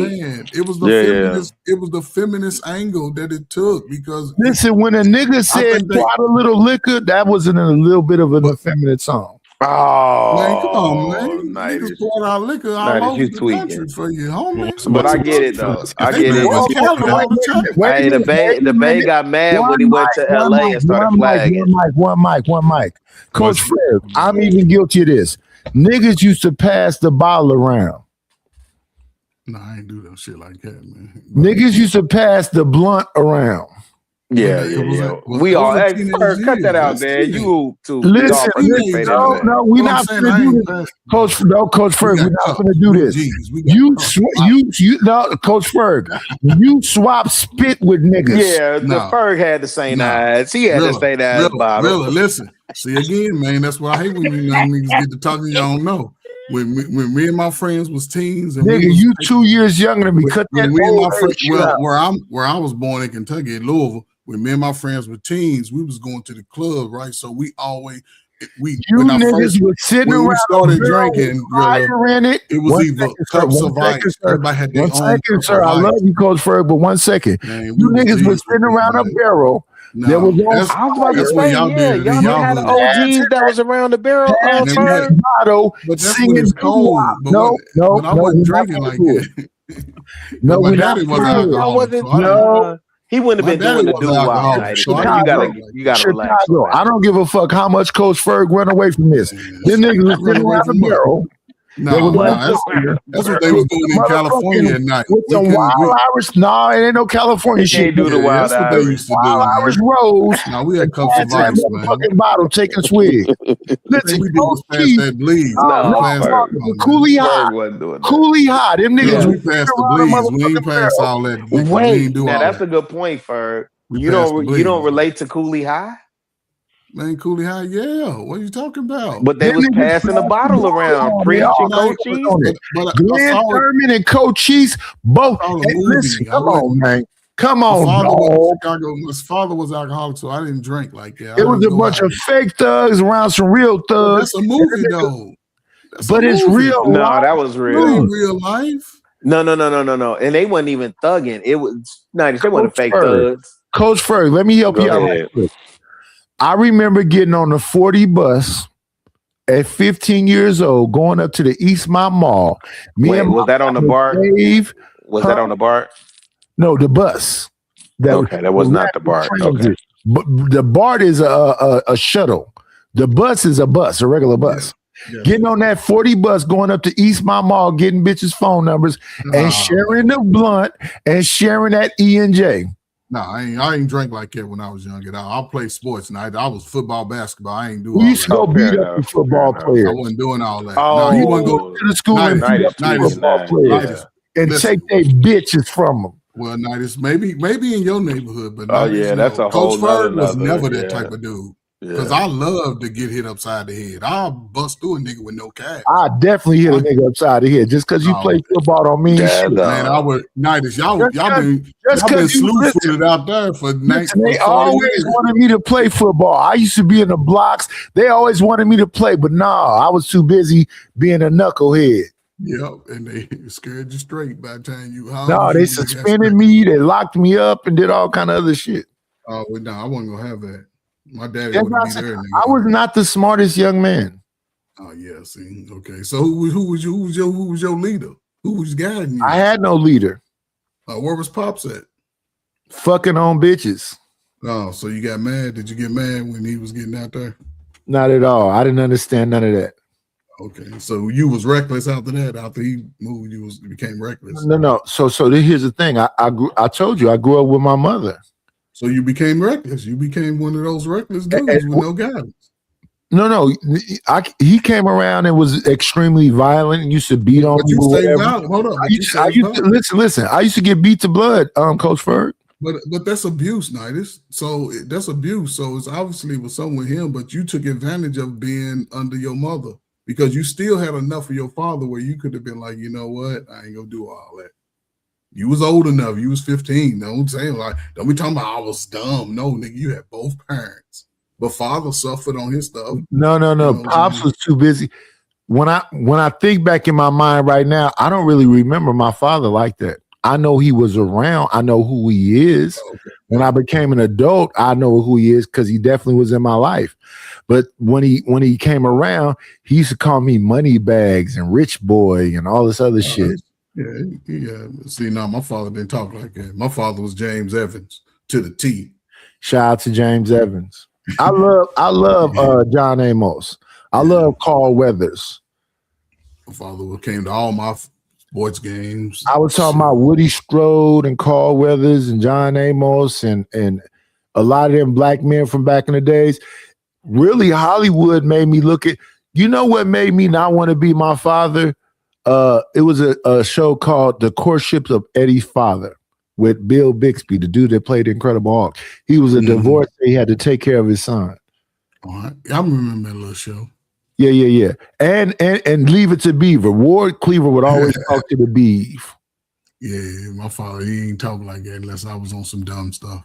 Yeah. So with my kids, I didn't really want to beat on them. I really like. No, you ain't got to beat on them kids, man. No, you ain't got to beat on them kids, man. Like this, that's why I love working with young people, man. Just being able to talk to them. Now, my son, I'm gonna get you right quick.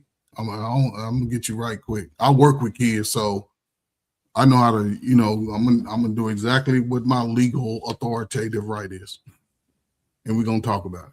And I ain't gonna do a lot of talking. You're gonna read that shit. So I told my kids this, and they was we talk all the time and whatever else. I said, listen, little nigga, the reason why you 6 foot whatever is my motherfucking DNA. Right. All you nigga, you came out of my ball sack. You ain't no motherfucking special. If it wasn't, love your mom and whatever else, but I hope you understand what you are, who you are, and you have some standard for yourself. If we never talk again, understand this. You are supposed to be better than me. So stop talking about who I was in 1981. You never saw that shit.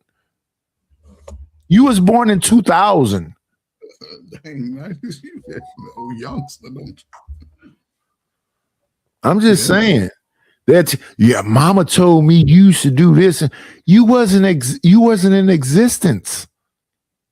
Why are you talking about some shit from 50 years ago? Because it ain't him, though. You looking at him. He's only giving you what he's been told.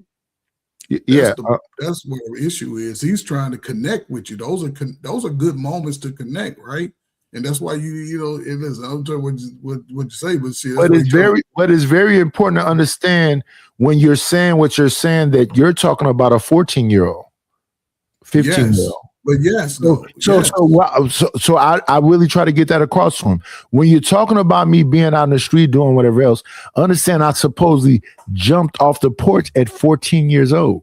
That wasn't no grown man that did that. That was a child. What you mean you jumped off the porch? You just jumped off like you was a wild fly, you was flying? No. Selling dope, using dope, bitches and all of this shit. I was 14. Yeah, that's what I'm saying. That's a story for some youngsters.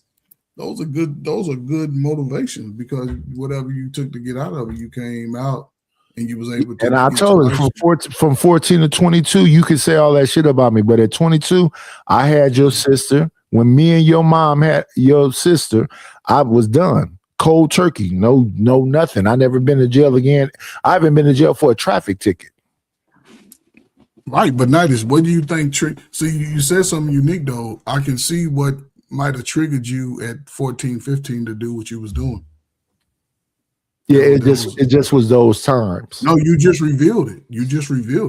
Why you sort of, went left.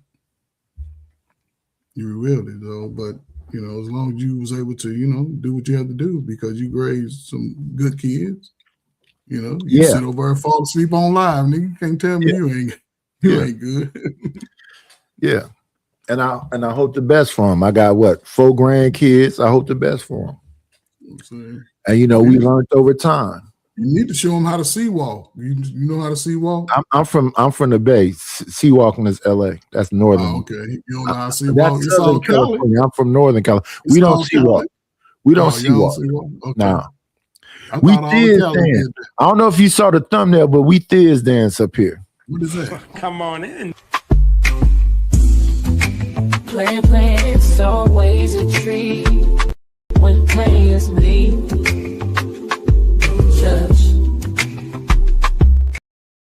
What's going on, Rufus? Thizz dancing. You seen Steph Curry do it? You seen Draymond Green do it? It's a little bit of a shoulder thing. We do this right here. Nice, man. I see it. We don't see walk. I'm gonna have to get I'm gonna have to see an AI dancing night on that one. I heard Coach Ferg said Seawalk. You cripping now, Coach Ferg? Coach Crip? No, I was asking Knight. I asked Knight, did he see walk? Yeah. You know, they got a blood walk and they got a Crip walk. I'm not from LA. I'm from the Bay Area. I thought everybody was doing it out there. No. We Thizz dance. I had to see that. Crazy about it. We do hyphy. There are no LA gangs in Northern California. Yeah, the Bay fight against that. We don't allow it. Bro, y'all got the black 2026. It's a few. Listen, LA cats do come up here, but you might see a little bit of LA dudes in Sacramento. They got some Bloods in Sacramento. They got some Crips in Sacramento. They got some Bloods and Crips in San Francisco, but not in Oakland. Yeah, but do y'all think that could be something, regardless of where it's located, that could be done away within our community? No. A lot of us are lost and we looking for Lord Jesus, not a lot. A lot of us. And to be honest with you, with the internet, a lot of this shit is homogenized. So like when I was younger, Oakland was very uniquely separated from everything.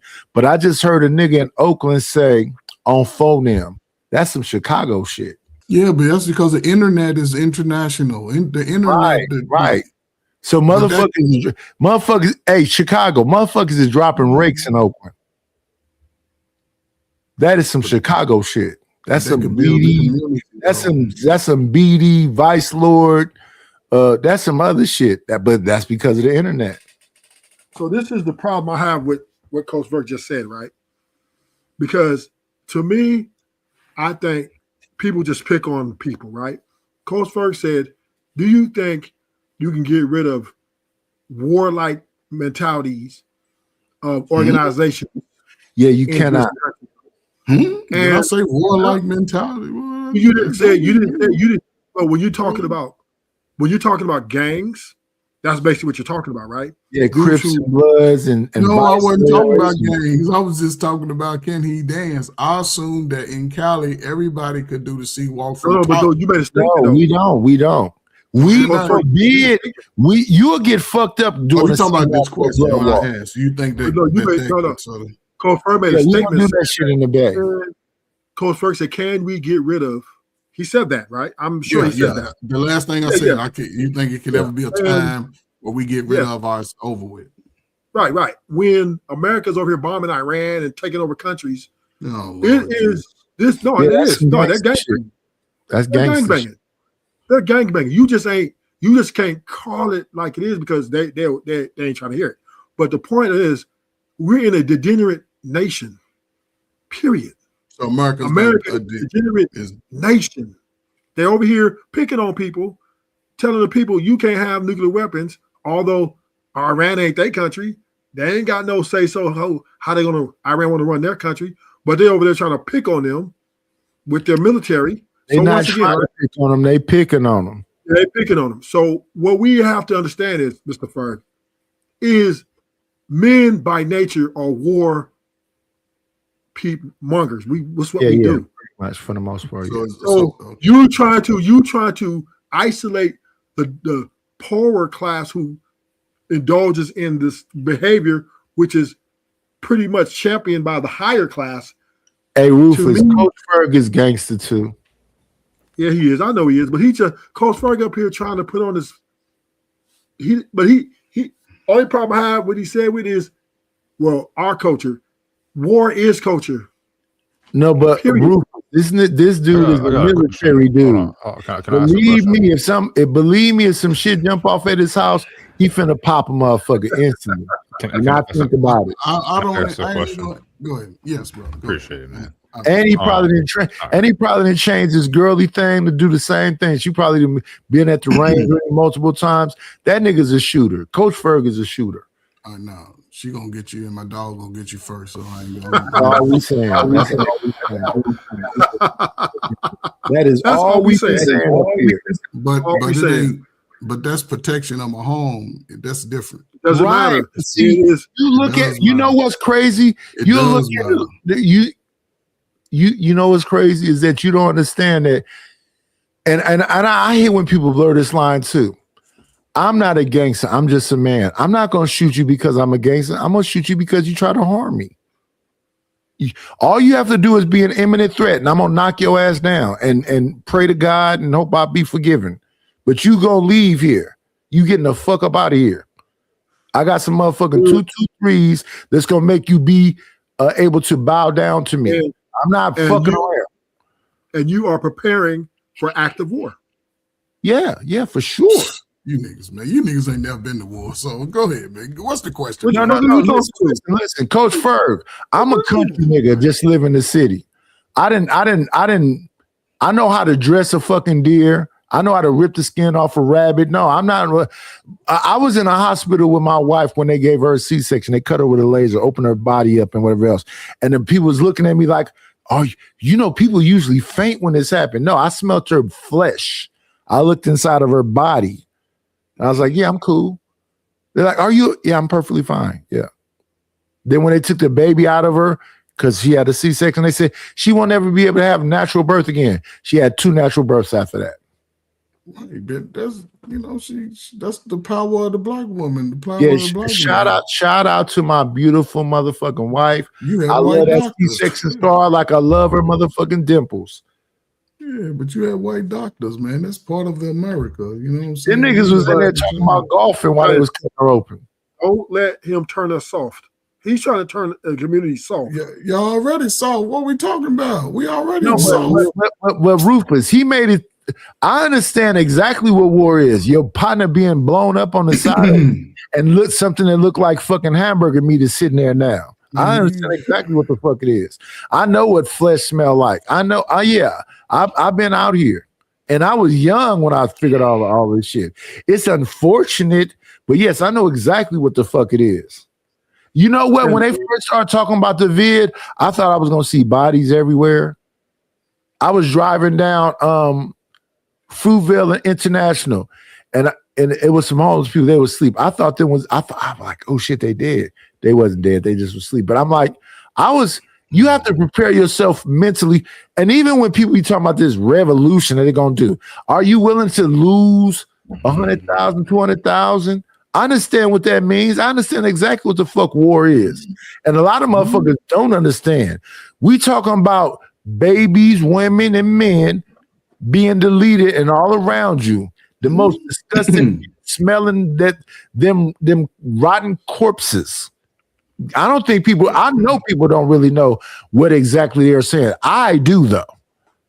Who talking about a revolution? The niggas ain't even organizing their own house. A bunch of goofy niggas be acting like they don't want no fucking revolution. They don't want no. The revolution isn't on the table, but we can agree that, Coach Ferg, you are ready for war. You're prepared to go to war if have to. He's a soldier.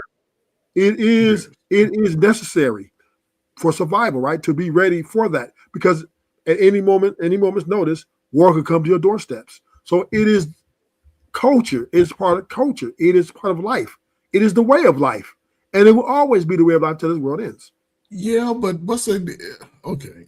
I agree with that, man. Listen, that's all I'm saying, Coach Ferg. I'm not saying that. It's not about whether who's right or wrong, right? I'm just looking at it from the logical way from both sides, the good, the bad, the fixer part, and the tear down part. I'm trying to break it down and put it back together. You're right. Listen. Let's say this. We don't want it to happen, but some of us are conscious of the potentialities of it happening. When you talking about going to Iran and doing whatever else, but we got a lot of enemies. And they were saying that these damn immigrants that was here was going to be motherfucking, what they call them, sleeper cells. But all that sound good, man. We listen, man. Like I said, in regards to just being here in America, You know don't what I'm believe? saying? You don't think that's realistic? No, I don't. I don't think it is realistic, y'all. Once I touch boots on the ground in another country and got privy of how this whole because I don't know if y'all remember, right? The same conflict we're having with these people, right? Y'all know what happened in the early '80s, right? Do y'all remember? Yeah. What happened? That was the Iran Contras, right? So what happened though? No, not that. What happened before that? Before the Iran Contras? Yes. 80 what? Let me think about it. So listen. So what happened was we gave this country all of what they have today. The America they was on trial for weeks at a time. Oh, so you talking about Jimmy Carter time? You talking about Jimmy Carter time? No. Oliver North. You talking about Oliver North?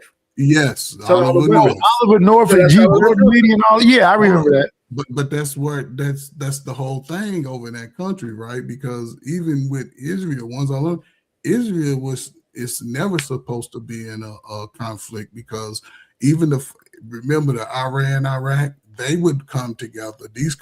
In that part of the world, it's different from America. Right? It is completely because those people, those are war-torn countries, and they always.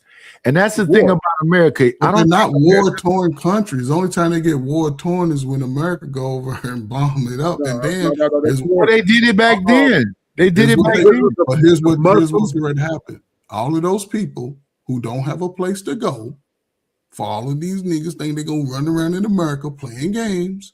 They're going to bring them over here legally. They're going to put them up in these fancy apartments. Can't nobody afford. And they're gonna take all the technology over there with a group of foreigners who came from there, and they're gonna rebuild that company and that country.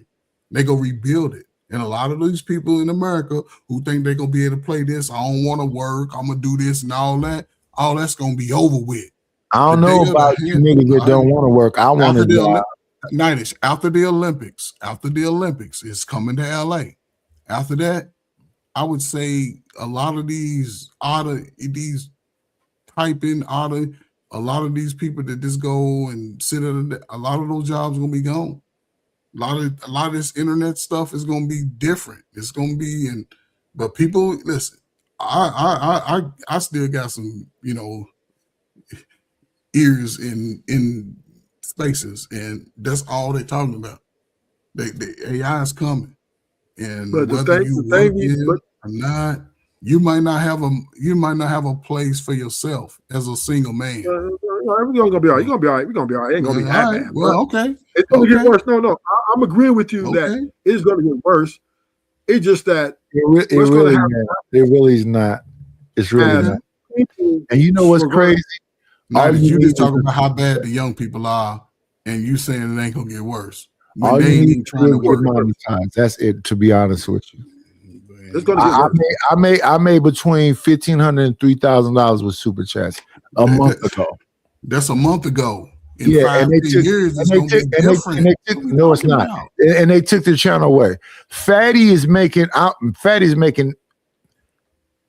hand over fist buku dollars. He's telling, huh?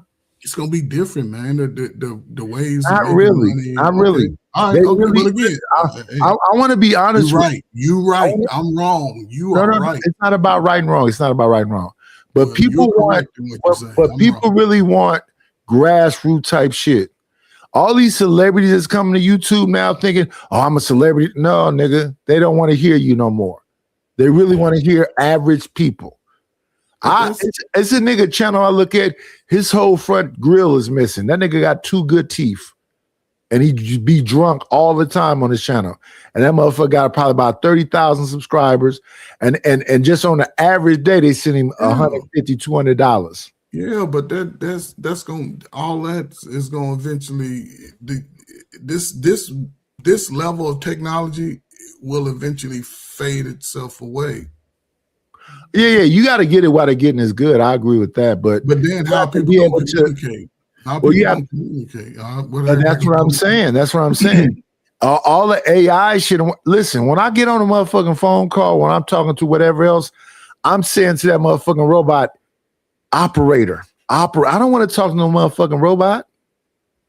But it's and the same thing on here. I don't give a fuck how fine the AI bitch is. If that's not a real bitch, where the real people at? And people got to get to the mindset right there. Like I'm not a robot. I'm a human being. And I think I'm talking to all human beings up here. Are y'all saying that if they make enough cute robots, you going to be over there talking to the robots? Now, women want money, so the robots ain't going to be giving no money, so no. You want to talk to a real bitch, right? Yeah. That you could potentially, that's all I'm saying. And they want to talk to a real man. Yeah, they going to want that real thing. That dildos ain't enough.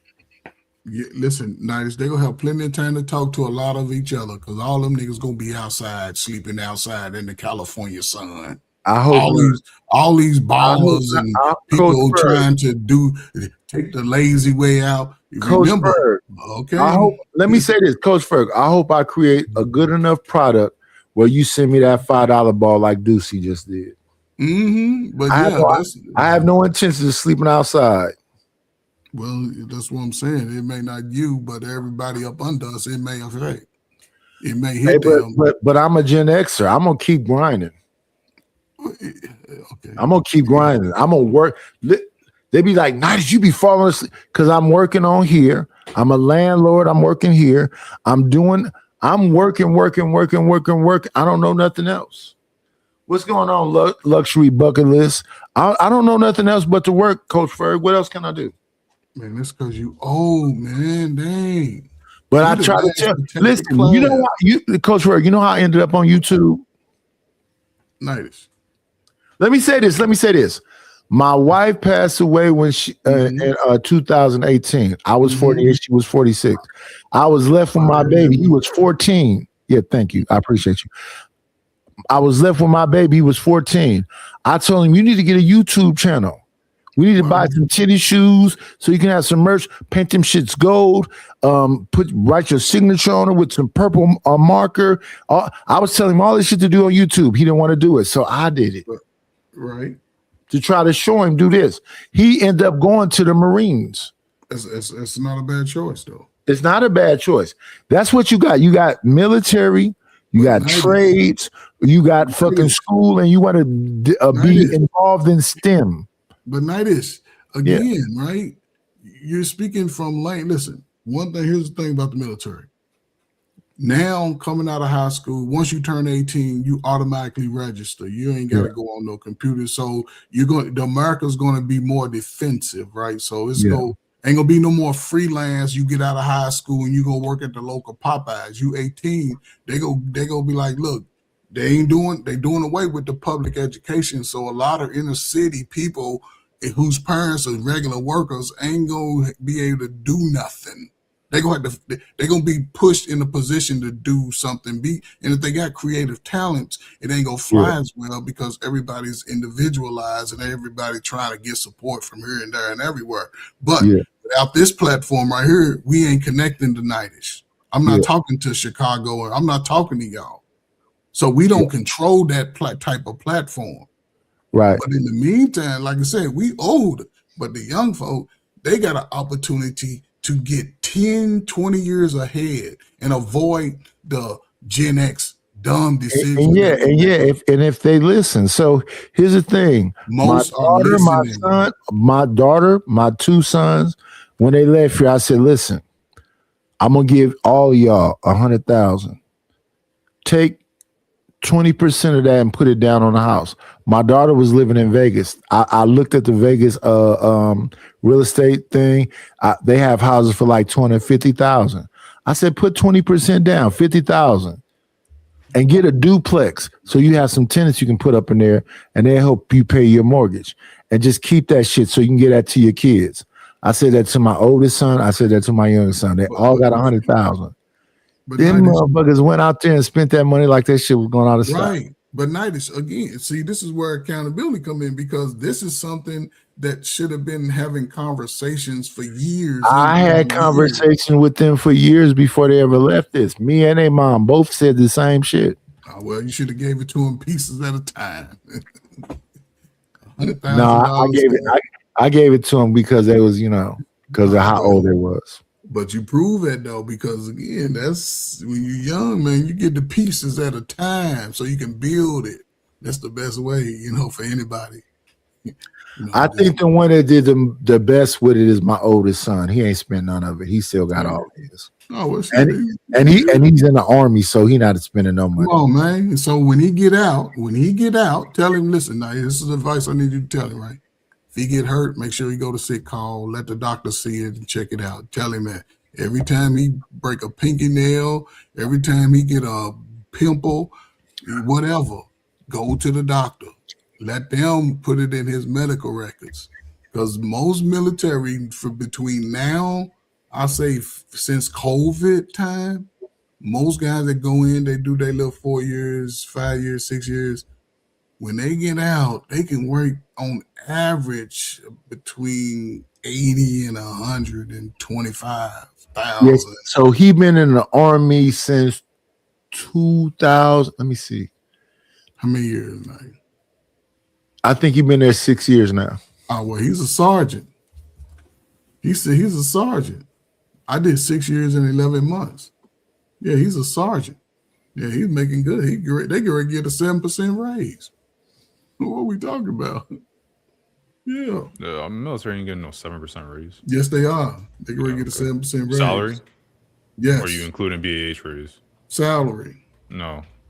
Okay, well, that's what according to the military, what they say. So Trump done already promised him he gonna give it to him. And they believe it because hold on. Yeah, I believe it. Let's just say he said it. You believe it because he I said believe it? it, yes. Yes, okay. Because once every military raise, when this money's allocated to the soldiers, whenever that is proclamated from any president, any whatever, they always get the money.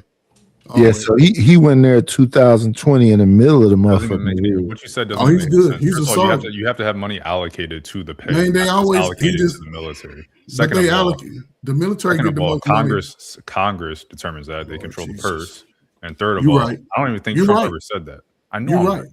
Did you serve in the military? Yes. And then let's say I didn't. What does that got to do with knowing that they're not getting a 7% raise? What does that have to do with knowing that Congress controls the purse? Lord, what does that have to do with knowing about allocation? They already setting aside the money for the new proposal. Okay, so you're saying next fiscal year is going to be a 7% raise. No, now that this ceasefire stopped, they allocated more money. Let me see. It was something that come up. Do you get emails from the Army, Navy, Air Force, and Marine? Do you get that? I don't know what it's under. Let me see what it's under.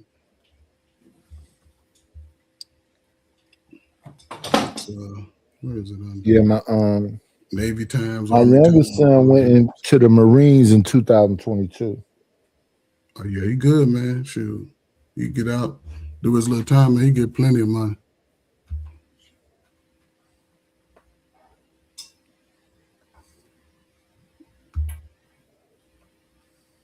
The military built for offense and defense. Yeah. Yeah, both. So I went over to Rufus' channel because Rufus said he wanted a song. The nigga played the song for 1.27 seconds. What was that about? No, I didn't know if you know. I thought you was busy. I thought it showed up. You was on another.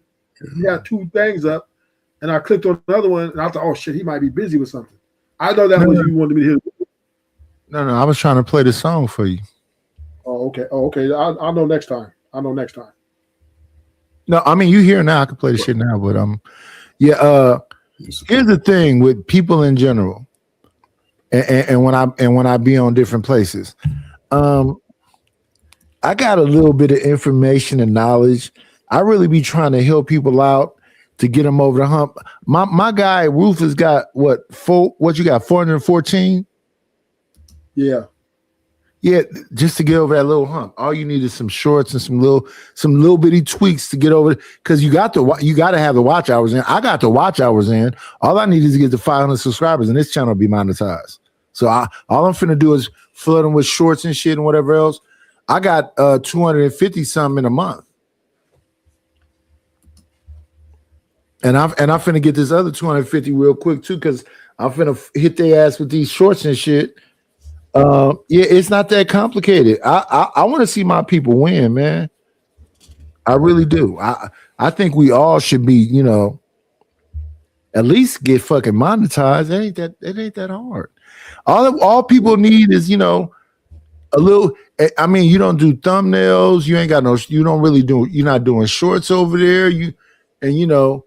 I mean, I made the thing, but it's been what, 2 years now? How long has it been, Rufus? That what? That you've been doing a show consistently. Been like six months. Oh, it's only been 6 months? I thought it was longer than that. I thought you at least been doing that shit for like a year. But does everybody have the patience?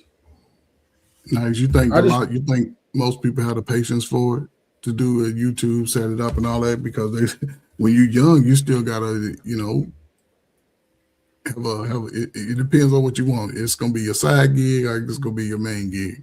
I mean, even if it's a side gig, you should have. I mean, I don't want to do nothing if I'm not doing this seriously. That's my mindset.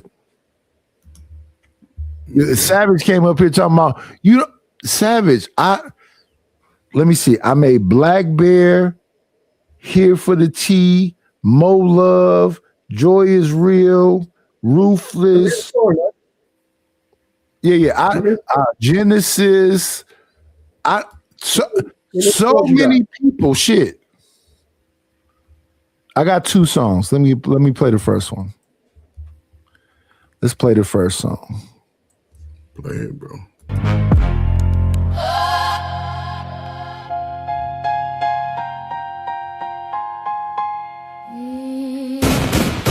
Ruthless truth.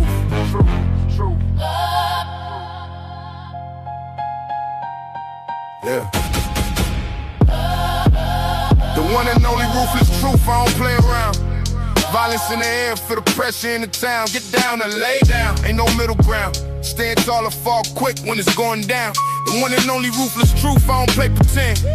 Loyalty or nothing, I don't do no fake friends. Get down and lay down, it's the code we in. Real ones recognize when the line get thin. Late night, cold streets, mind on survival. Seen too many fold, turn snake, go viral. I don't speak loud, I just move with precision. Every step calculated, life a hard decision. Oakland nights, sirens sing lullabies. Truth in my eyes, you can't fake what I survive. Pressure make diamonds or it break your spine. I've been through the fire, now the flame mine. No extras, no talk, just action involved. You either stand firm or you bound to dissolve. Seen brothers switch sides over envy and pride. Now I keep it tight, only trust what's inside. Ruthless with the truth, yeah, cut like steel. If it's real, I ain't gotta reveal. When it's time, I don't hesitate. Get down and lay down, decide your fate. The one and only ruthless truth, I don't play around. Violence in the air. I already see what I need to change. This shit said Oakland. It's supposed to say LA. But I'll change that. Sounds fire, man. Let me see. What was the second one? Let me see what the second one said.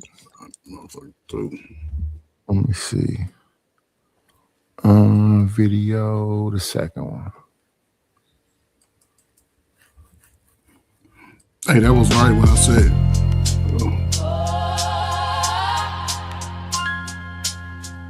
Ruthless.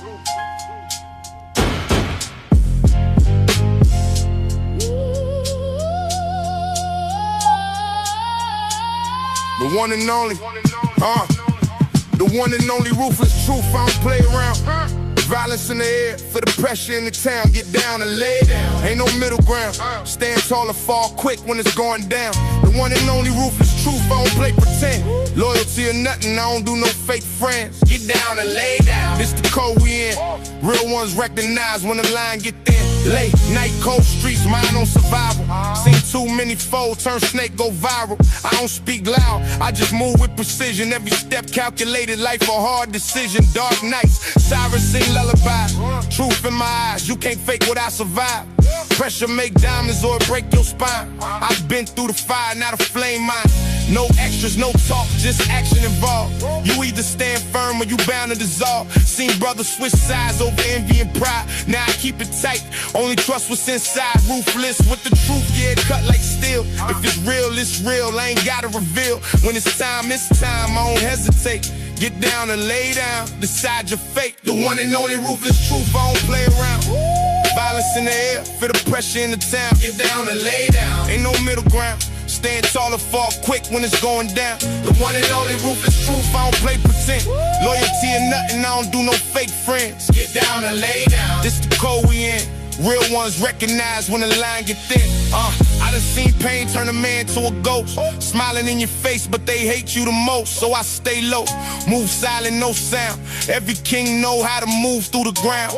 Heavy is the crown when you hold your own. No handouts, I built this from bone to stone. Cold heart, warm soul, but it stay protected. Every move I make, yeah, stay well checked. Ain't no halfway in this life I chose. Either 10 toes down or you bound to fold. Ruthless truth hit harder than a loaded clip. Words cut deep, make a whole world shift. I don't chase nothing, let it come to me. Real recognize real, that's the currency. When it's pressure, I don't never back down. Get down and lay down, that's the sound.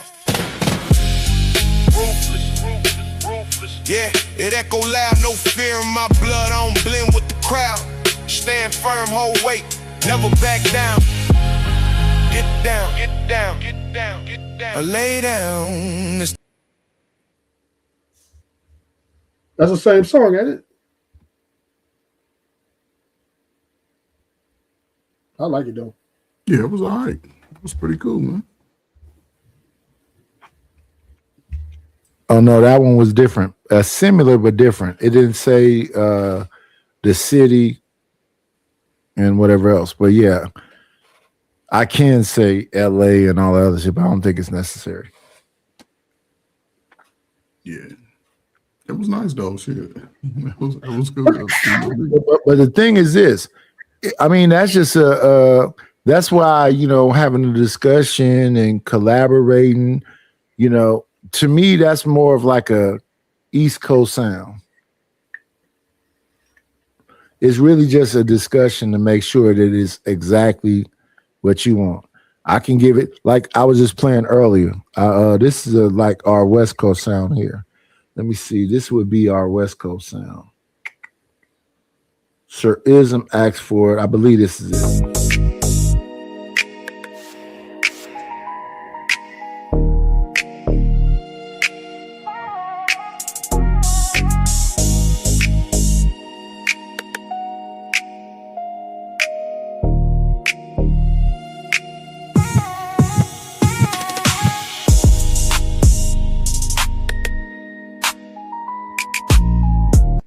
That's more of our East Coast sound there. I mean, West Coast.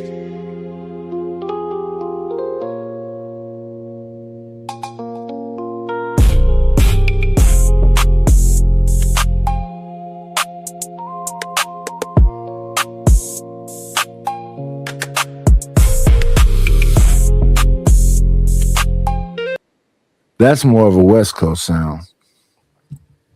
And that's more Northern California. Southern California is more, let me see what we got for Southern California.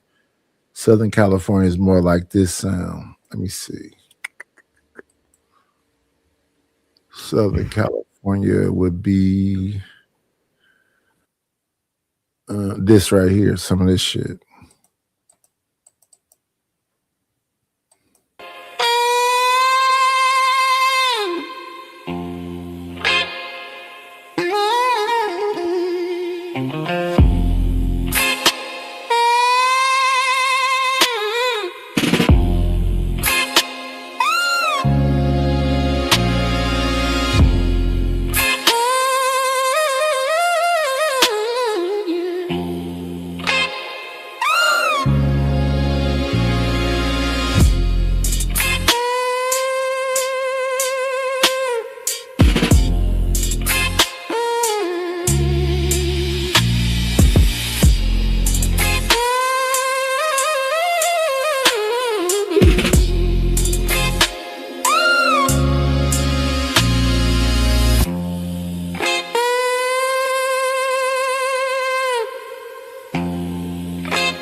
talking to me or you trying to see something? Why these dudes always sounding so sus, bruh? That tone fruity, you confusing us. It's getting weird, I can't even front.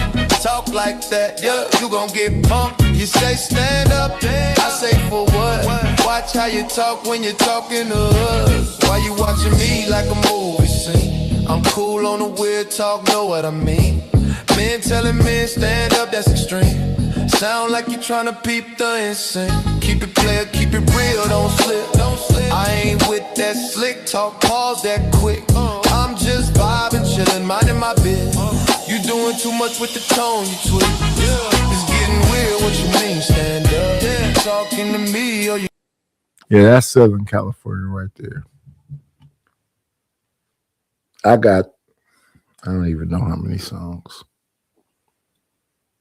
But yeah. Shout out to the shout outs. Chicago that went to sleep. He not even around no more. Chicago, you came up here and started all this shit and then went to sleep. Maybe we should wrap it up. We had 3 hours and 30 minutes. I can come back later on. No problemo. Let me see. Yeah. Coach Ferg is asleep. Chicago really is asleep. So let me say this to you people. We had a great show today, 3 hours. And this is what I'm going to always say to you, to the 7 people watching. Be great. Be the greatest.